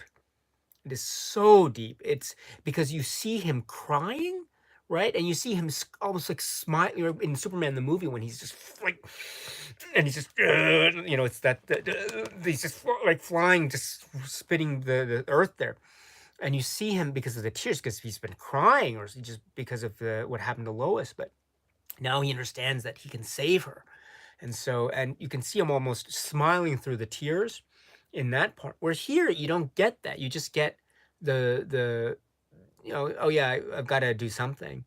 It's either that or a magical kiss. What are you gonna have?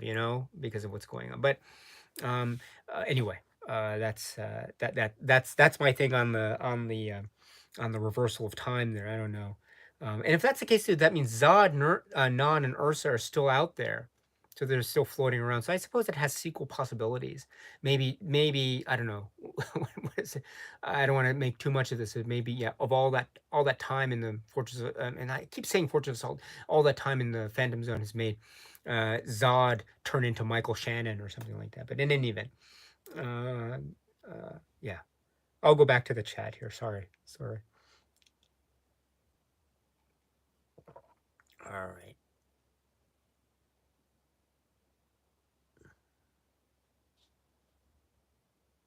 Because we have to talk about another key detail, which is Superman and Lois Lane.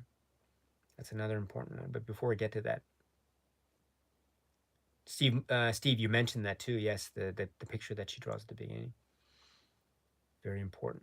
Very important.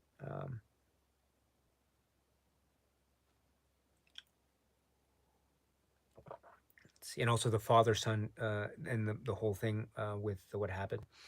Um, I think there's the Richard Donner, Tom Mankiewicz commentary, right, for the Superman 2 Richard Donner cut. I think, and I think they mentioned that moment where where Kal-El is in the Fortress of Solitude after he's lost his powers and he has to go back, and he says father, but he says it in like a kind of New York accent. It's really a kind of interesting way of shouting out father. Um,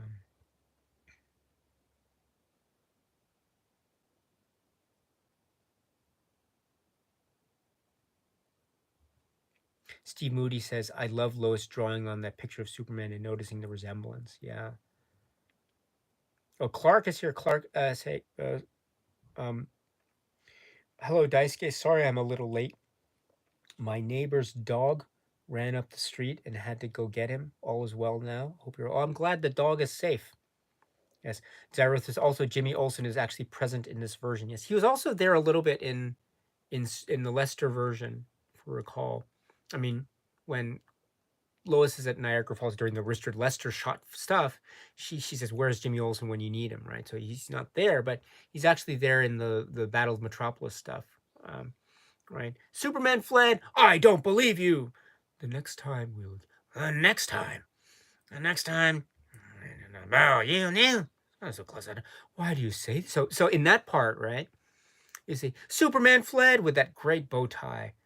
I don't believe you. So that's my Perry White, and so he is there, but it's in that Donner footage, I'm assuming. So, which is also, of course, integrated here in the Donner cut.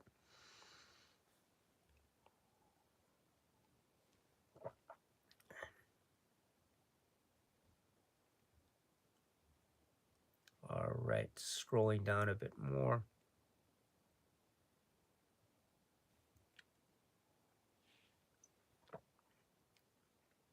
Vern Griffiths says, Miss Tessbucker holding her own is a crime. Sorry, couldn't resist.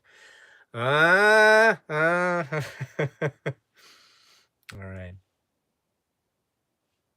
That's like do you know the film Goonies?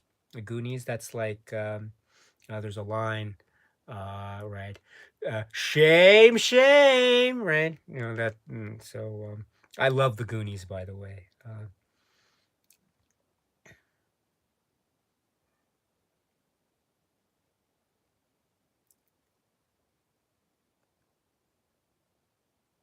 Gosh, the desperation one must have to take the bike of the little girl who lives next door to you to chase after your brother. The desperation that must be going through that character's mind is astounding. Anyway, I'm sorry, that's a Goonies reference. I'm so sorry. All right, back to Superman 2. Um, let's see. Oh, Roger is here. It's nice to see you. Right, great to see you. All right. Time capsules here. It's nice to see you. I just checked out some of your recent comments under some of the other videos, so I'll respond to those. Thank you so much. Yes, so you say Donner and Mankiewicz said they would have come up with another ending, so they took the ending from 2 to finish 1. Yeah.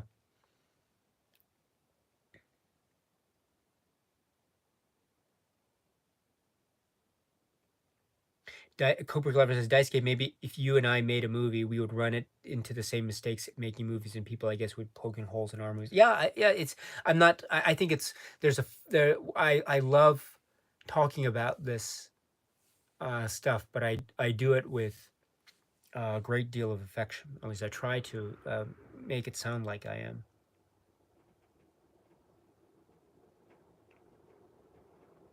Blah blah says the original Superman works as it has heart. Interesting.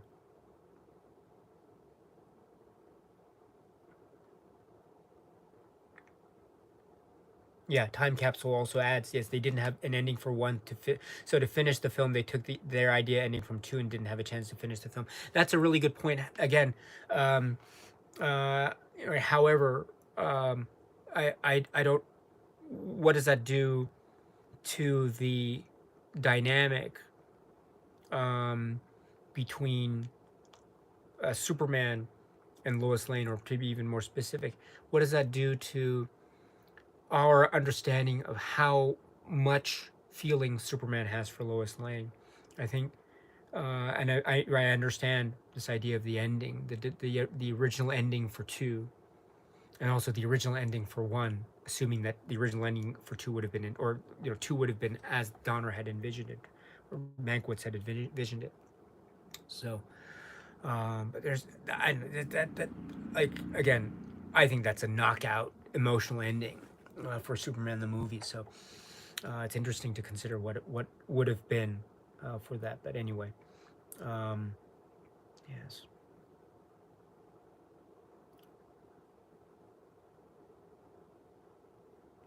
And again, before this is sounding a lot like a comparison of the Lester version and the Donner version. Maybe it's sounding like the Lester version, trying to diminish Lester's efforts, right? And so, again, I really love the Lester version. And also, when we talk about Superman 3, I love, love, love Superman 3 for all of its Lesterisms.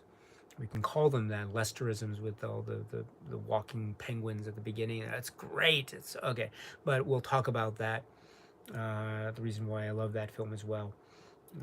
But again, just because one can love the Lester version doesn't take away from the fact that the Donner version, or the Donner vision, I think would have been magnificent. I really believe so.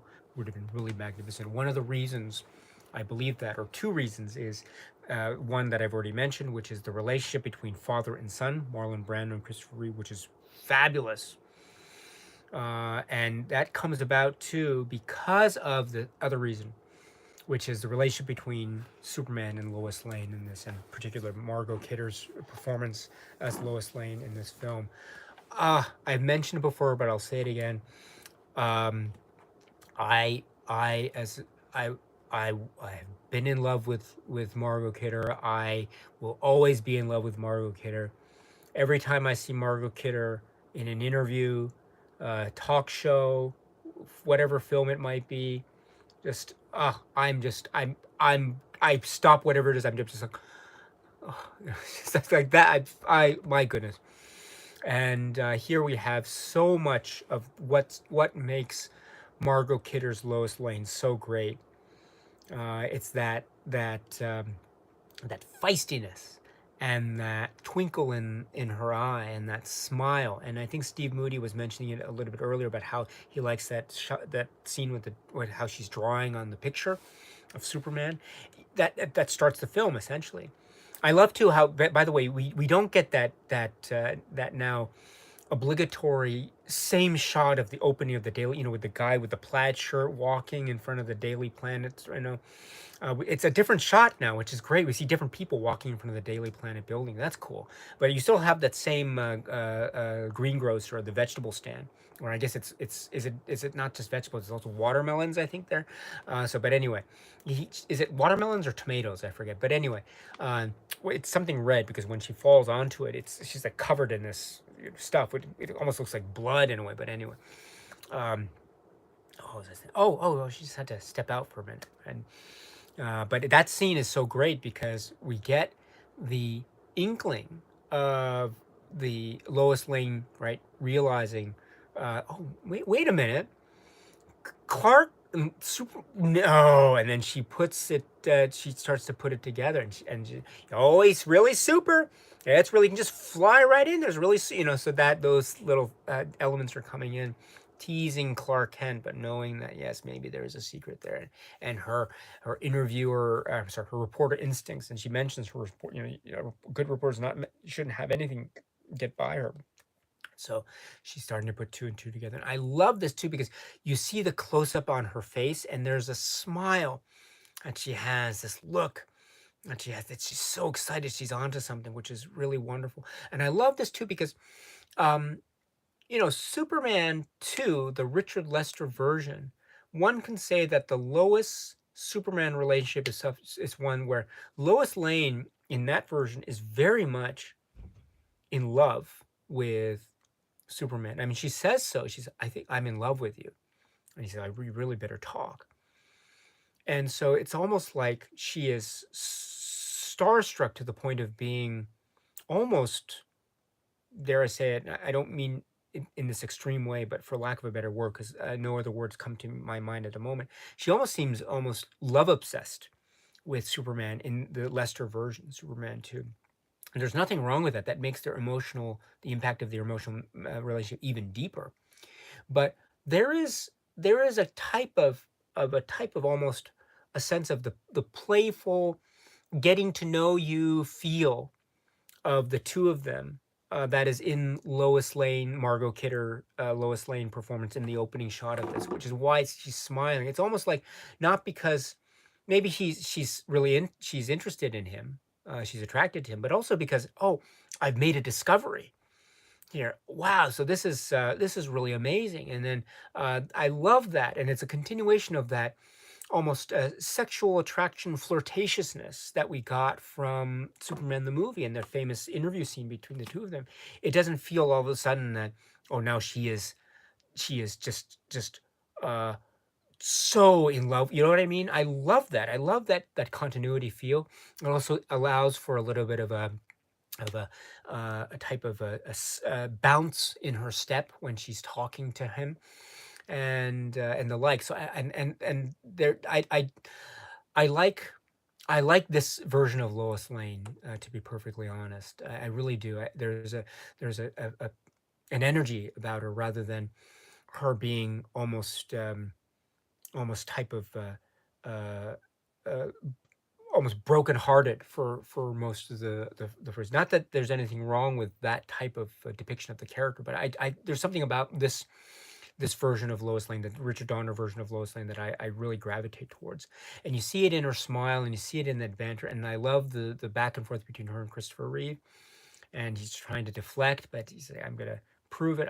And she throws herself out the window, and she falls, and she believes that Superman will save her. And then he rushes up, and the wind and the breeze and everything blowing all the papers off, and maybe a little bit of a Marilyn Monroe reference, I'm not sure. But then going down to and then very nonchalantly using his super. I love. It's great to see super breath used. There's a that, which is very obvious. Or here's the bit, which is, although I don't know, if I was walking down the street on the sidewalk at that precise moment that Clark Kent was just standing there looking up, going like this, like that, I don't know. I I'd like to think that maybe I would stop too and look up and like, what is this guy doing with his lips like that and looking up. Maybe I should look up at the same thing. And I was, oh, there's someone falling. Oh my god! But anyway, or maybe not. Maybe I would be saying, oh, maybe I should go get a tomato, or I'm walking by the Daily Planet. I need some broccoli or something. I just or something. But and then he uses his heat laser beams to open the thing there, and she lands to break her fall, and she tumbles onto the vegetables. And it's great. We have a type of resolution of the fruit vegetable stand that's always in the front of the Daily Planet there. So, um, right, great. Anyway, what was I saying? Close it. So give me 1 second here. I got to plug some power into the phone here. Give me 1 second. There we go.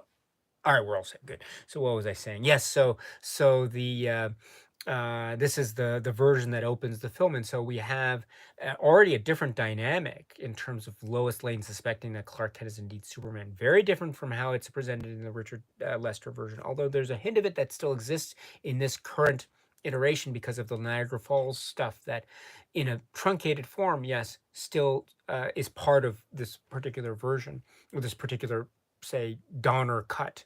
Um, and indeed, Niagara Falls is mentioned later in, let's get to it right now, which is this. It's been mentioned in the chat, which is the so-called screen test footage between Clark and Lois.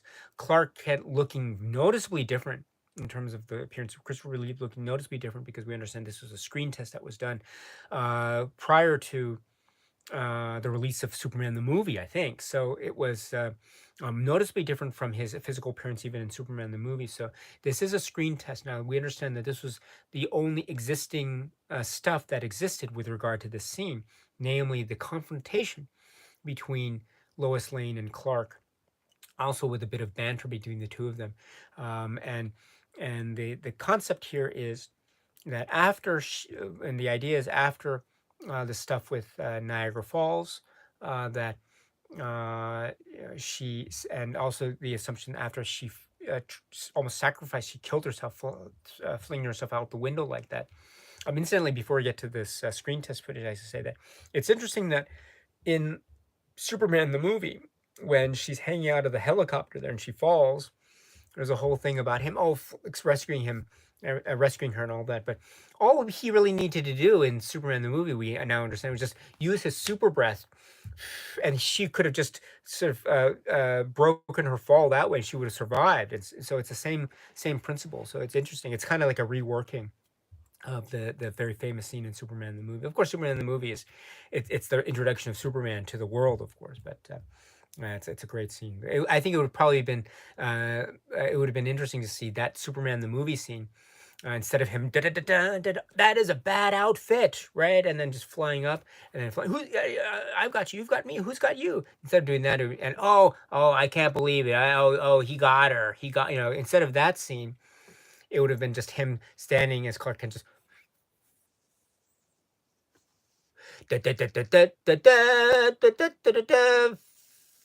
Oh, and she's falling on the thing, and she dropped it. And maybe the dramatic impact would have diminished somewhat. But anyway, so what was I saying?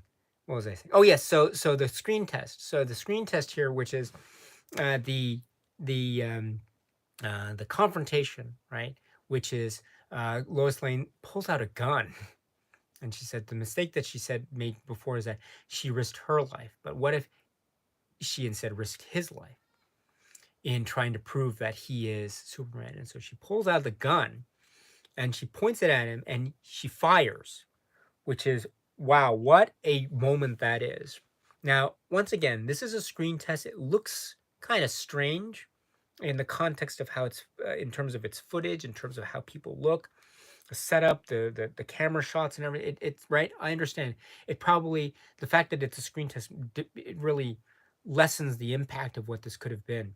Sure it does. Sure it does. But if we look at the concept of this, the banter between the two of them, a lot of this stuff that's happened all the way up to this moment, and now Lois Lane is now thinking of this, and she fires, and then right, this makes Clark Kent turn into Superman.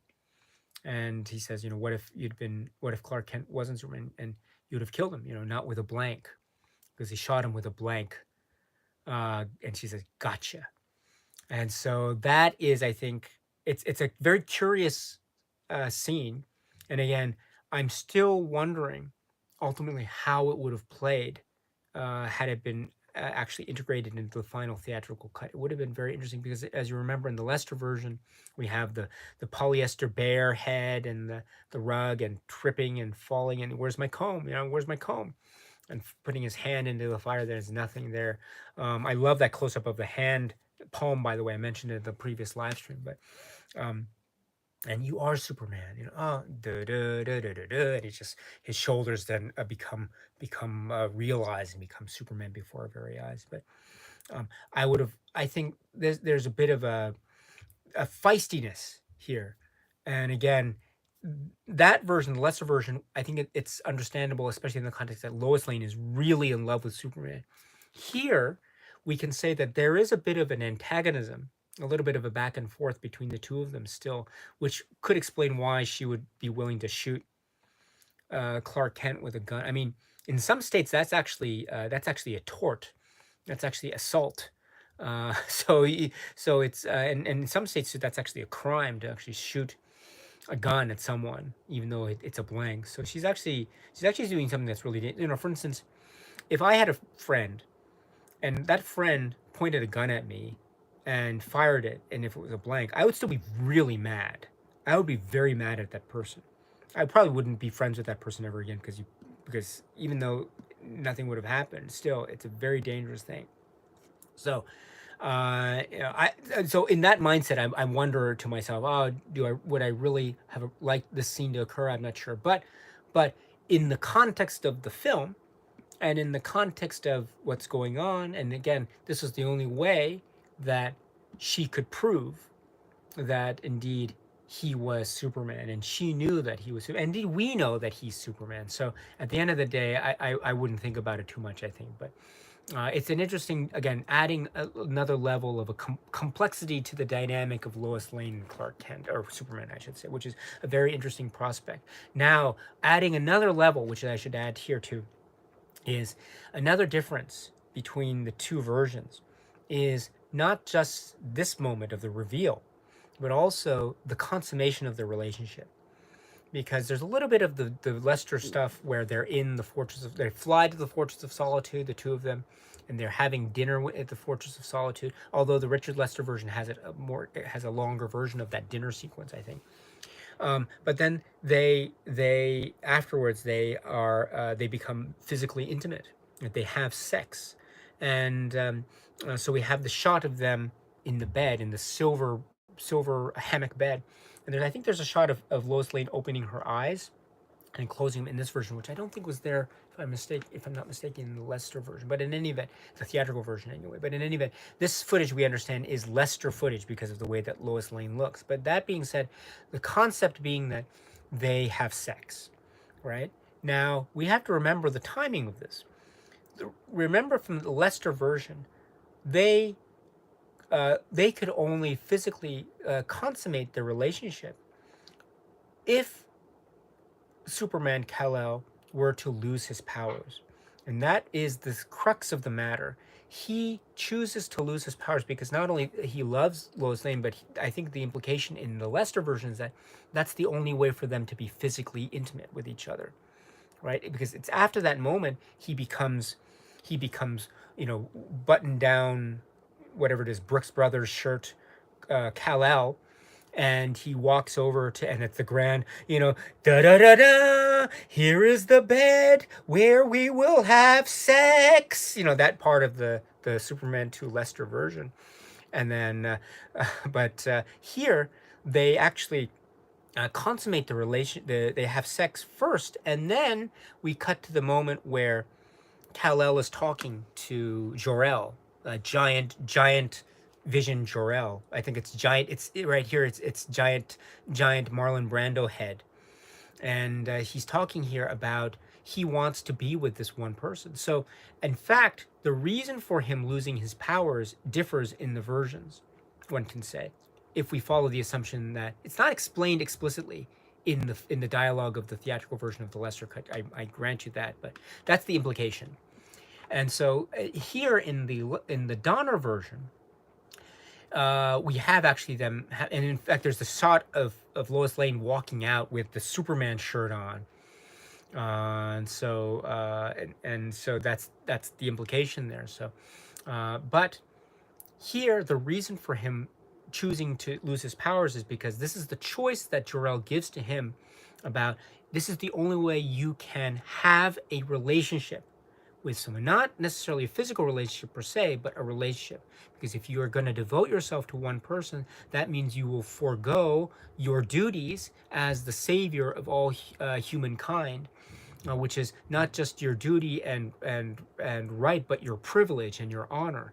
And you want to give that up because you will have to devote your time to this one person. You can't have both, and that's the implication. Now, I have to think about that. I wonder. I mean, is that really the case? I mean, you really can't have both. But anyway, um, that's the ultimatum, and so the ultimatum is very differently positioned, I would say, between the versions. Now, I don't know which one I prefer. I mean, I think there is something of a more, how should I say, philosophical battle that is happening, I would say, in the Donner cut than say the lesser cut. I mean, you can, not to say that one reduces it down to sex, physical sex, not to say that that's a minor. And physical sex is a very important thing. It's a major thing. It's a very significant part of human of existence, right?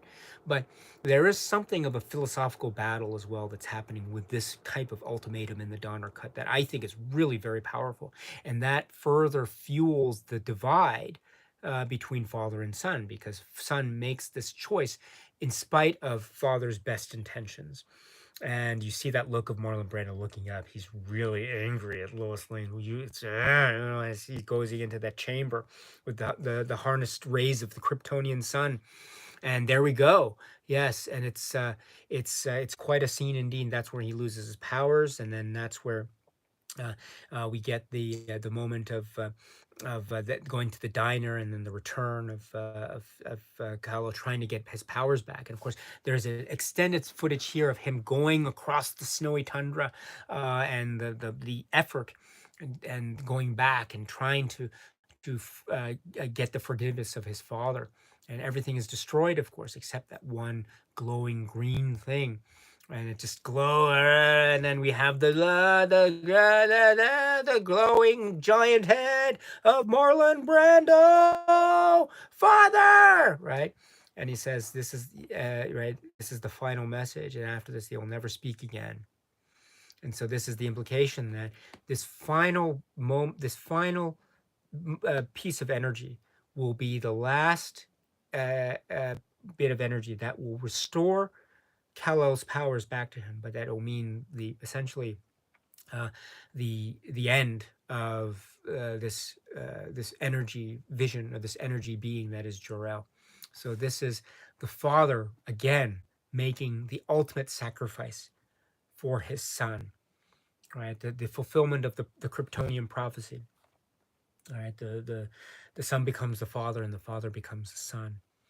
And we have here not just that image and the vision, but the great moment of Marlon Brando himself appearing in the same space, and then he touches right his son. Right, it's wow, wow. I mean, it reminds me too of a great scene, which is in, I don't think it's in the theatrical version of Superman the movie, but it's in the extended cut, one of the extended cuts, which is after Superman and Superman the movie, after he's revealed himself to Metropolis and he's flown about, he's stopped that guy from robbing the thing, with the suction cups, and he stopped the boat, and he saved what's his name, Frisky, I think, from is it Frisky? I forget, the cat from the tree and everything, as well as saving Lois. He goes back to the Fortress of Salt in this extended cut of Superman the movie, and he's talking to Jor-El, and he's actually, how did it make you feel? It says, just it felt great. I felt like I wanted to show off, and you realize, showing off. Jor-El says, showing off, talking about showing off and hubris. And yet this leads him to this idea, it was actually hubris that led to the ignorance of the Kryptonian Council, that led to the ultimate destruction of Krypton, and then his death. And were it not for that, he could still hold him his son in his arms right now, were it not for the hubris of the people of Krypton. And so that's where you get the scene where Kal-El reaches out to the image, the vision of Jor-El, his father, and of course he can't touch him because it's not formed, right? That's such a great moment, and it's the perfect way to start this moment, which is then resolved here, which is yes, they are actually touching in the scene, my son, and it gives him the power. And I love that. Dun, dun, dun, dun, Father Bob! It gives him the powers, right? But that is so great. Now, of course, it could have been, and we're getting the idea of it here. Again, it's not fully realized. It's not a theatrical, finalized version of the scene. I get it. So it might seem a little bit jumpy in some of the edits. Great. But not great, but I get it. But the concept, I think it's presented well as it can be. And the concept is so powerful. It is so powerful that it makes me wonder, oh my goodness, that would have been such a great moment. Wow. And to have these two people who have been separated for it's like, I don't know, it's like it's like do you know the film Heat, Michael Mann from 1995? It's like this, it's like the coffee scene between Al Pacino and Robert De Niro. I think it's that big. It's all this time these two people have been essentially separated in separate spaces, but now they're in the same physical space. Wow. Wow. So, oh well, what if, right? What if that had happened? But now we have the return of Superman, the fight of Metropolis, which again integrates a lot of the stuff from the Richard Lester shot stuff. Although there's some extensions, there's some differences. For instance, there's a moment where, "Son of Jor-El, we were beginning to think you were a coward," and then there's a little bit of an extension of a line that's not included in the theatrical version of Superman 2. I wonder if it's included in some of the extended scenes. But in any event, like father, like son. Uh, and then he throws the little it's, I guess, Zyrother said it was a recognizer, that thing that looks like that ship in Tron, or those big effect to it in the Lester version. All right, I hope I'm back.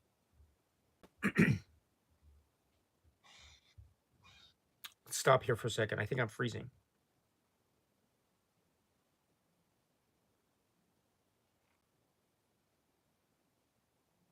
Am I back? Okay, so maybe I was, I was trapped in the phantom zone for a moment there. All right, so that's good. That's good. All right, so let me just. Yeah, my internet's sometimes not so good. But what was I saying? Yes, so I was saying that Zod has a deepened voice in the Lester version. He sounds like this. Whereas in some of the Lester, I'm sorry, the Richard Donner footage, he has a little bit of a lighter voice. It's interesting. Incidentally, too, I love the reaction to. We get more Ursa talking about the decoration, the military decorations on some of the military personnel after they invade the Oval Office. And am I choppy again? Hold on, let me see here. Let me see here. Try to restore this.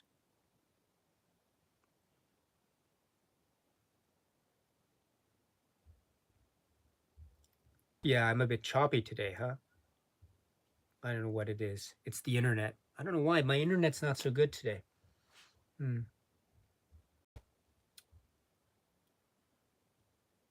How's that? Is that better?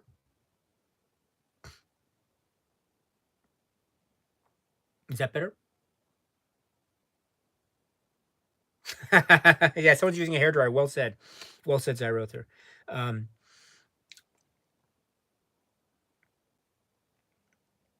oh, is Cooper Clever making a reference to the Limey? I love that film. Anyway, it's dropping now. Okay, it's smooth now. Okay, great. Thank you. Thank you. All right, that's good. I think also maybe I think because my kids are up, and maybe I think they're also using the same internet connection. So sometimes that happens. But yeah, choppy but not frozen. Okay, all right, that's good. That's good. Maybe I should change my internet connection.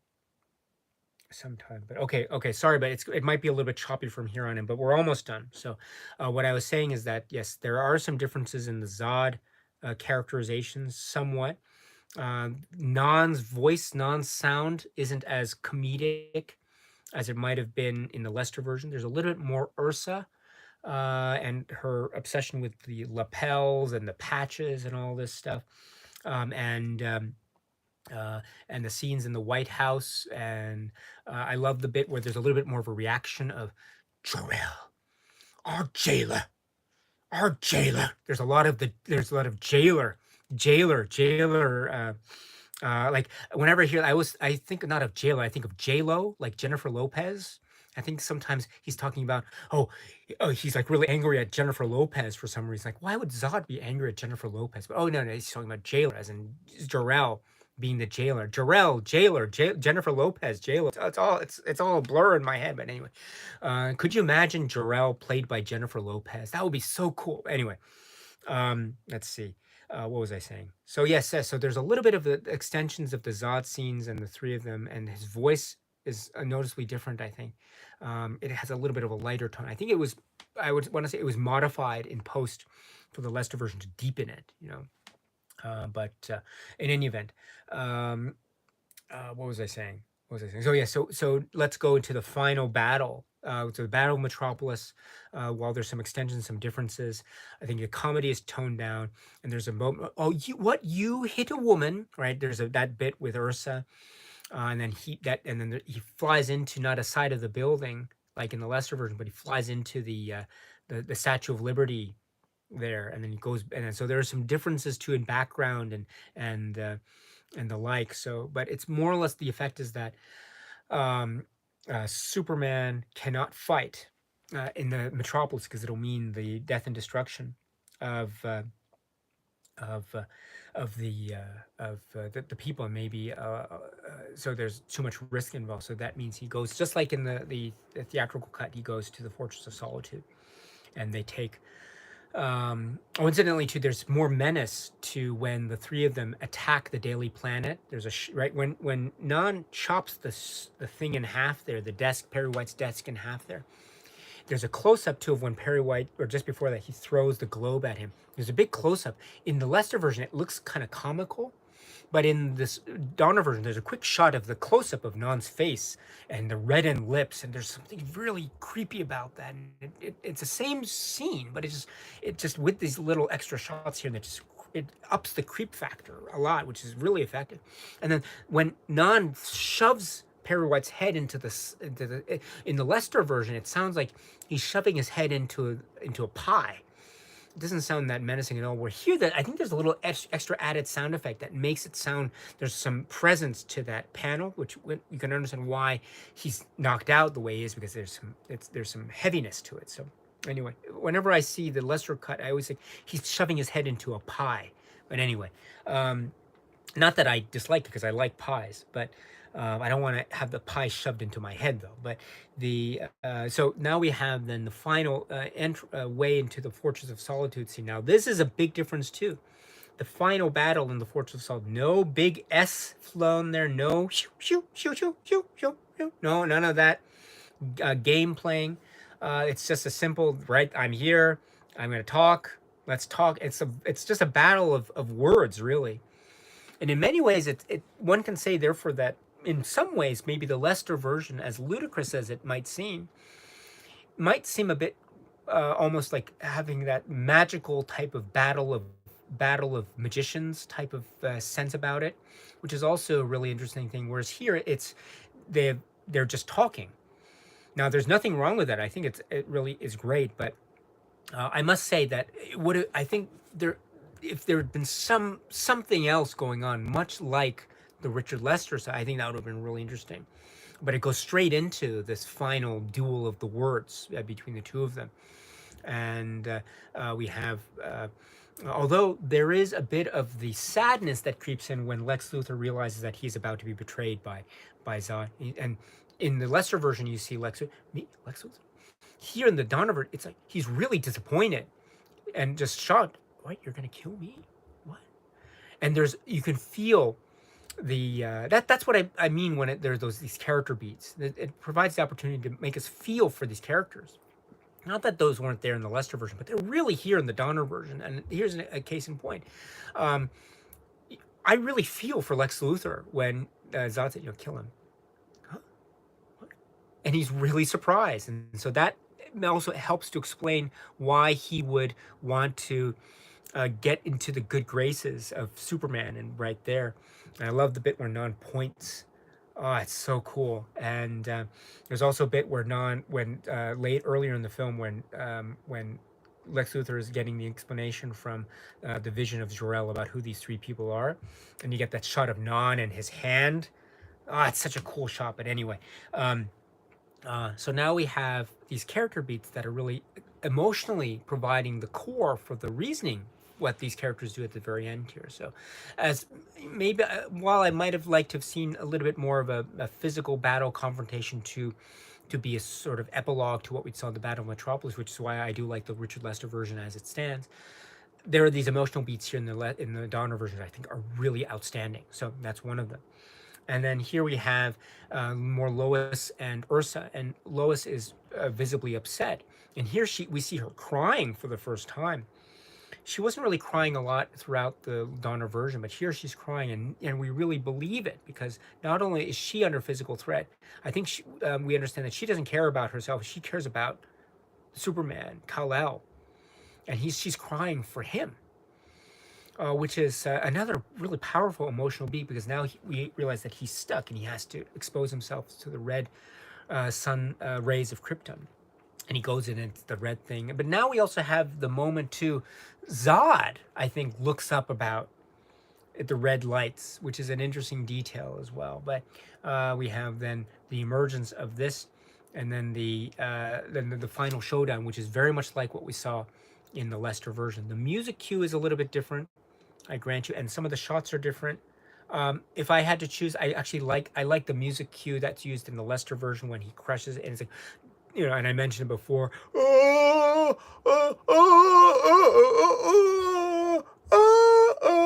I love that musical cue. You don't get that here, but you get the little bit of the da da da da. That's non here, and then you're a pain in the neck. Oh, so everyone does. So it's a little bit of a different musical cue.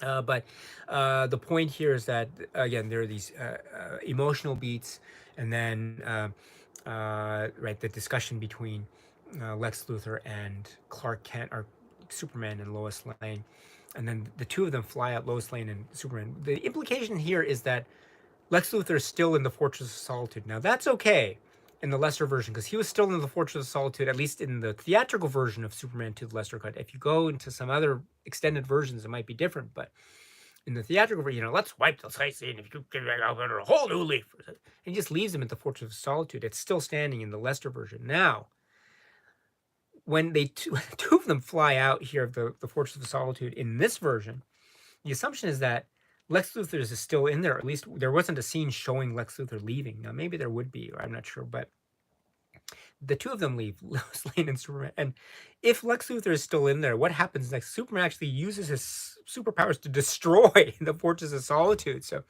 I don't know where Lex Luthor is. We assume he's going to be okay. He's going to be okay. For anyone who knows Superman 4, he's going to be okay. But yeah, it's an interesting little detail. But in any event, maybe not to dwell on that too much, but one can consider that to be a minor point, especially in the consideration of the fact that this isn't a fully finished film per se. That detail probably would have been worked out in the final cut before it had been released, had this version gone to the presses, as it were. But now we go out, and the two of them, Lois Lane and Kal-El, or Superman, after he's destroyed the Fortress of Solitude. Again, this is such an important scene. There might be a little bit of some inconsistencies that arise if we had this again. The Fortress of Solitude wouldn't exist in this version, in this universe, but it would. It does in all other universes or other versions of the story. But in any event, the Fortress of Solitude destruction is significant, again, in line with the death of the father. So that's one thing. And also it shows too that Superman is moving on. He's going to move on from the life that he had.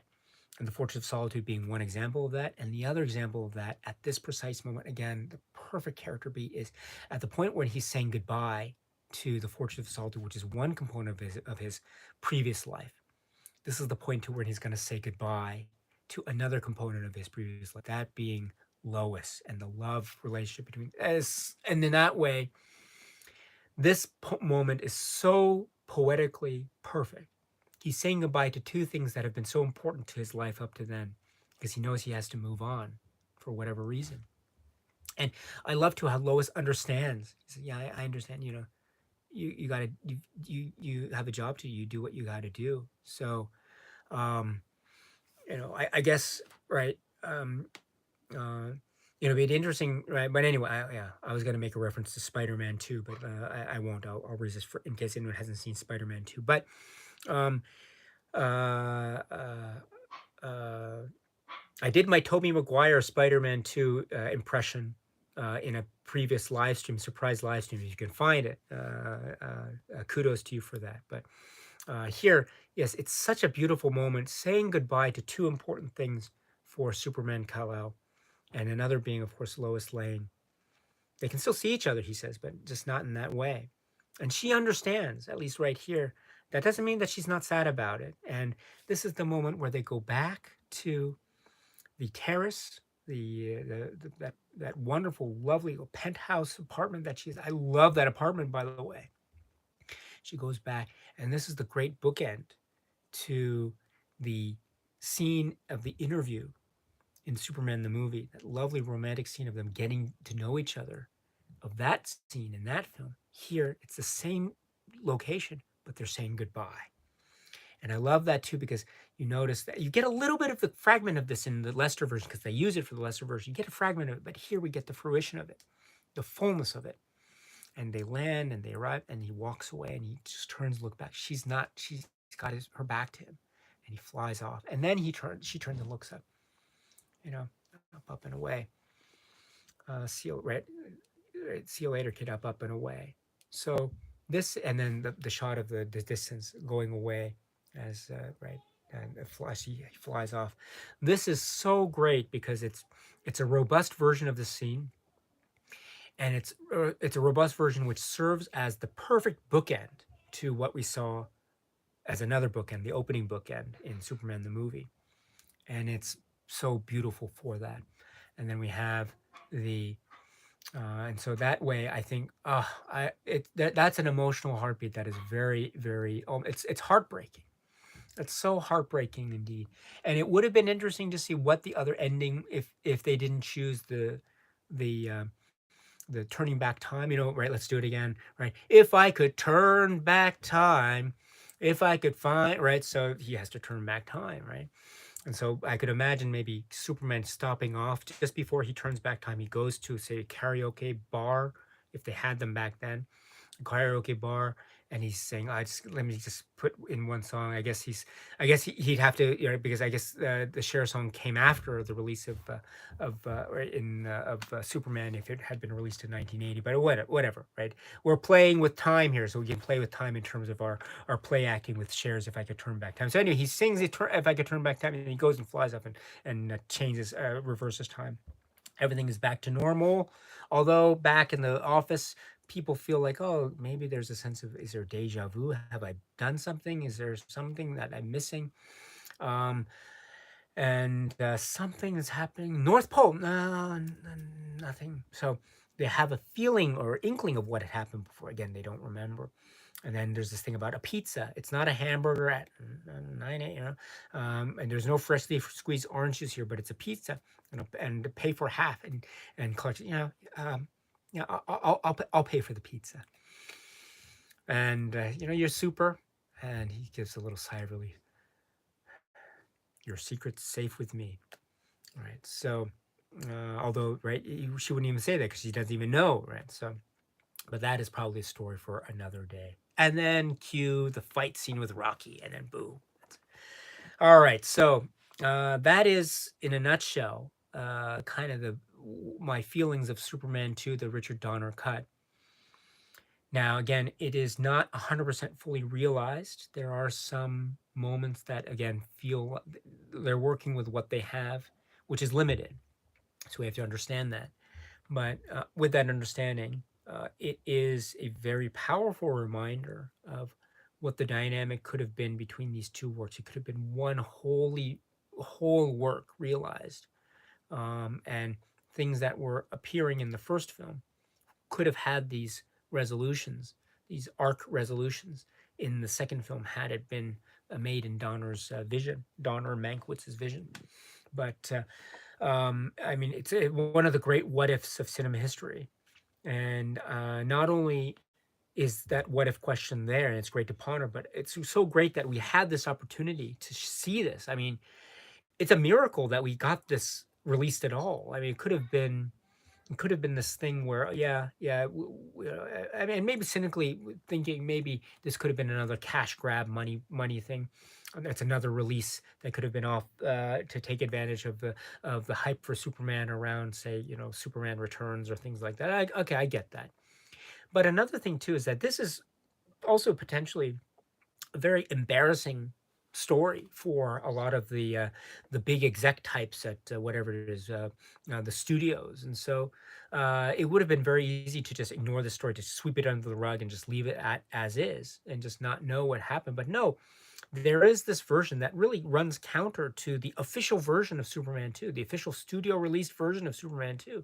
And so in that way, I think it's a very bold move, much like I mean, again, so there's an artistic endeavor there, there's also commercial purpose there, and I get that. Much to like, there's another film that's very similar in this regard, I think, although which is called what is it, it's not Exorcist 4, what is it, Exorcist the Beginning, and it's also um, Dominion, the prequel to The Exorcist, I think. The Rennie Harlin version and the Paul Schrader version of that. So I think there's similar type of dynamics going on there. But it's very, I think it's a very bold move to have this, and it's one of the great what if questions. And it's not, I wouldn't necessarily call it itself a film, because if it is its own film release, then again, the implications of how that, because we can't have this operate under the current version of Superman the movie, as we've suggested. There's some parts that just don't make sense, or if they do, it doesn't quite fit in. Not all the way, some parts. And so, if this had been a released film, then adjustments obviously would have needed to be made and to Superman the movie. And Richard Donner and Tom Mankiewicz have acknowledged this as much in a lot of the comment discussions. So we get that. But as a what if, and as that in that way, it's one of the great, and I mean this in the best sense of the term, it's one of the greatest supplements that's ever been released to answer the question, what if? And that answer, the potential answer to that question, is really, really grand indeed. Or to borrow a phrase from Lois Lane, it is really, really super. It is really super. So anyway, that is my comment for that. I have to go in about 5 or 6 minutes, but we're good to go. Yes. Yes.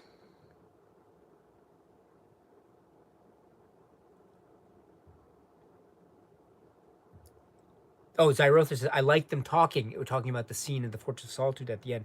That feels like Superman is not in control, as Lois could be killed at any minute. That's a really good point. It's much more menacing, and like when Ursa around her hand around her, you really get a sense that she could just kill her right there, and just kill her. Right, with the banter between Zod and Ursa. You're right. That's a really good point.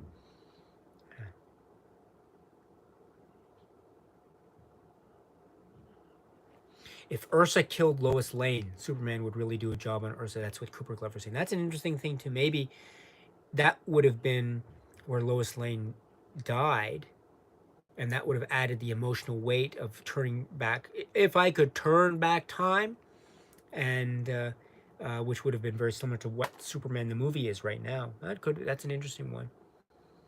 Um, Time Capsule says, "Wow, if this version was completely finished, it would easily be the best version." Braveheart is here. Hello, it's nice to see you. Super Daisuke, the YouTube cut. Thank you very much. Um, Zyrithus says film still sponsored by Marvel, Timex, and KFC.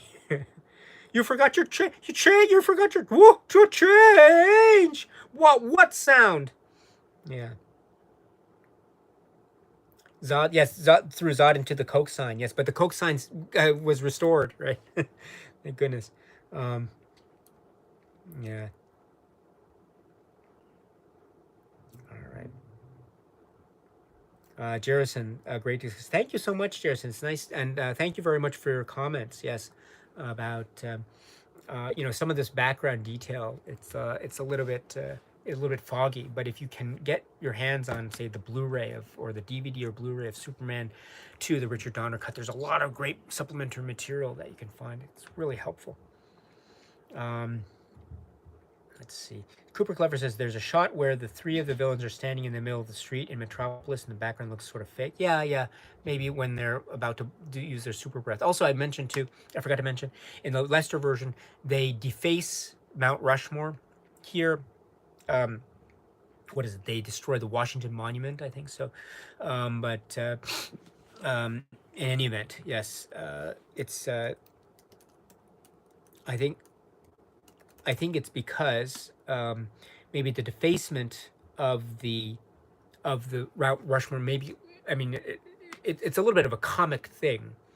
I think I don't know. I would assume I'm not sure if that was in the Lester version or the Donner version. I mean the Lester shot stuff or the Donner shots. I'm assuming it's the Lester shot stuff, but again I can't verify that. But I'm assuming that because it's not included here in the Donner version, but in fact there's a shot of the monument being destroyed and crumbling, which is being seen by the president.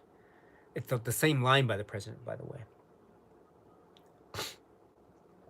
Yes, this is CGI. I think when it's restored. Yes, it's actually I think both when it's destroyed it's CGI, and then when it's restored it's CGI. I think.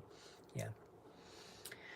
Um, it's not like the Tower of Pisa, which we'll talk about when we get to Superman 3, of course.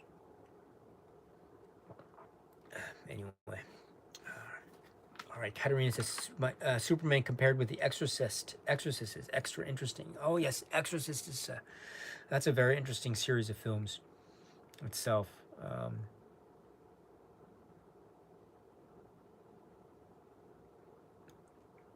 Yes. Cooper Clever says, I think these Superman films have to be a little comic, I guess, because kids watch these films. That's a good point. That's a really good point indeed. Yes. Yes, they are for a family audience as well. Definitely, definitely. Cyrus, I can't wait for 3. I saw it a super long time ago, but don't remember anything. Oh, okay, yes. We'll set up the schedule for part 3 or Superman 3 as soon as we can. Maybe it probably will be 2 weeks from today, just to give people some time and the like. So I'll make that announcement. Yeah, let's decide that now. It'll Superman 3 discussion will be 2 weeks from today. So whatever that date. So not next week, but the following week. I will make a formal announcement on Instagram and YouTube later. But we'll talk about. Give us 2 weeks time to watch that. There's a lot to discuss about Superman 3. So and the like. So all right. So I think. Oh, you're going to be gone that weekend. Okay, not a problem, Zarother. So, do you want to reschedule, or shall we? Is it okay if we have it that weekend?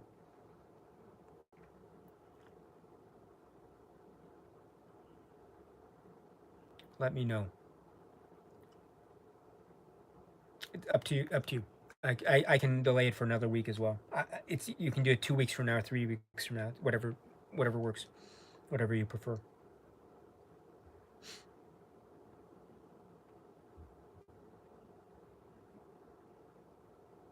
Okay, you can do that. All right. Thank you, Zarother. So let's do that. So sorry, I can't. It's not going to work so well with Zarother's schedule, but let's do 2 weeks from today, Superman 3 discussion. So I'll make the announcement formally later. But all right, so I am here for give it another minute, and then I've got to go. I have to go drop my kids off at. At the place that they have to be today. So yes. So any last minute comments before we call it a day with regard to Superman 2? Great. Thank you so much, my dear friends. This is fun. This is a little bit of a tricky one to discuss, to be perfectly honest, because of the actual concept of the Richard Donner cut. So I think there are a lot of things. It's not like, you can talk about you have to talk about it in relation to another film and what could have been, and the missing pieces. So it was a little bit of a tricky conversation, but I felt everyone here helped me out tremendously. So thank you so much. You made it so fun and so easy and so enjoyable. So thank you very much for that. Very much. I very appreciate it. All right. So I guess yeah, we can end it, or let me end it the way that Zod says it as he escapes from the Phantom Zone. So my dear friends, thank you and cheers. And right now, this live stream is ended. So you are free. You are free, or as Zod would say it, free. And now you can fly to the moon or wherever your next destination is. So please have a great rest of your day and evening and weekend, whatever the case is. And I will talk to you again very, very, very soon. All right. So thank you and cheers. And you're free.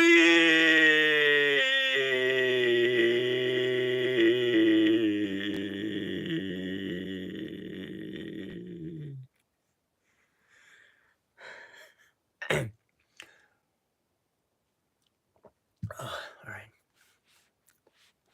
That's amazing too. He got that breath in space when there's no, right? In space, right? Anyway, the vacuum of space. But anyway, all right.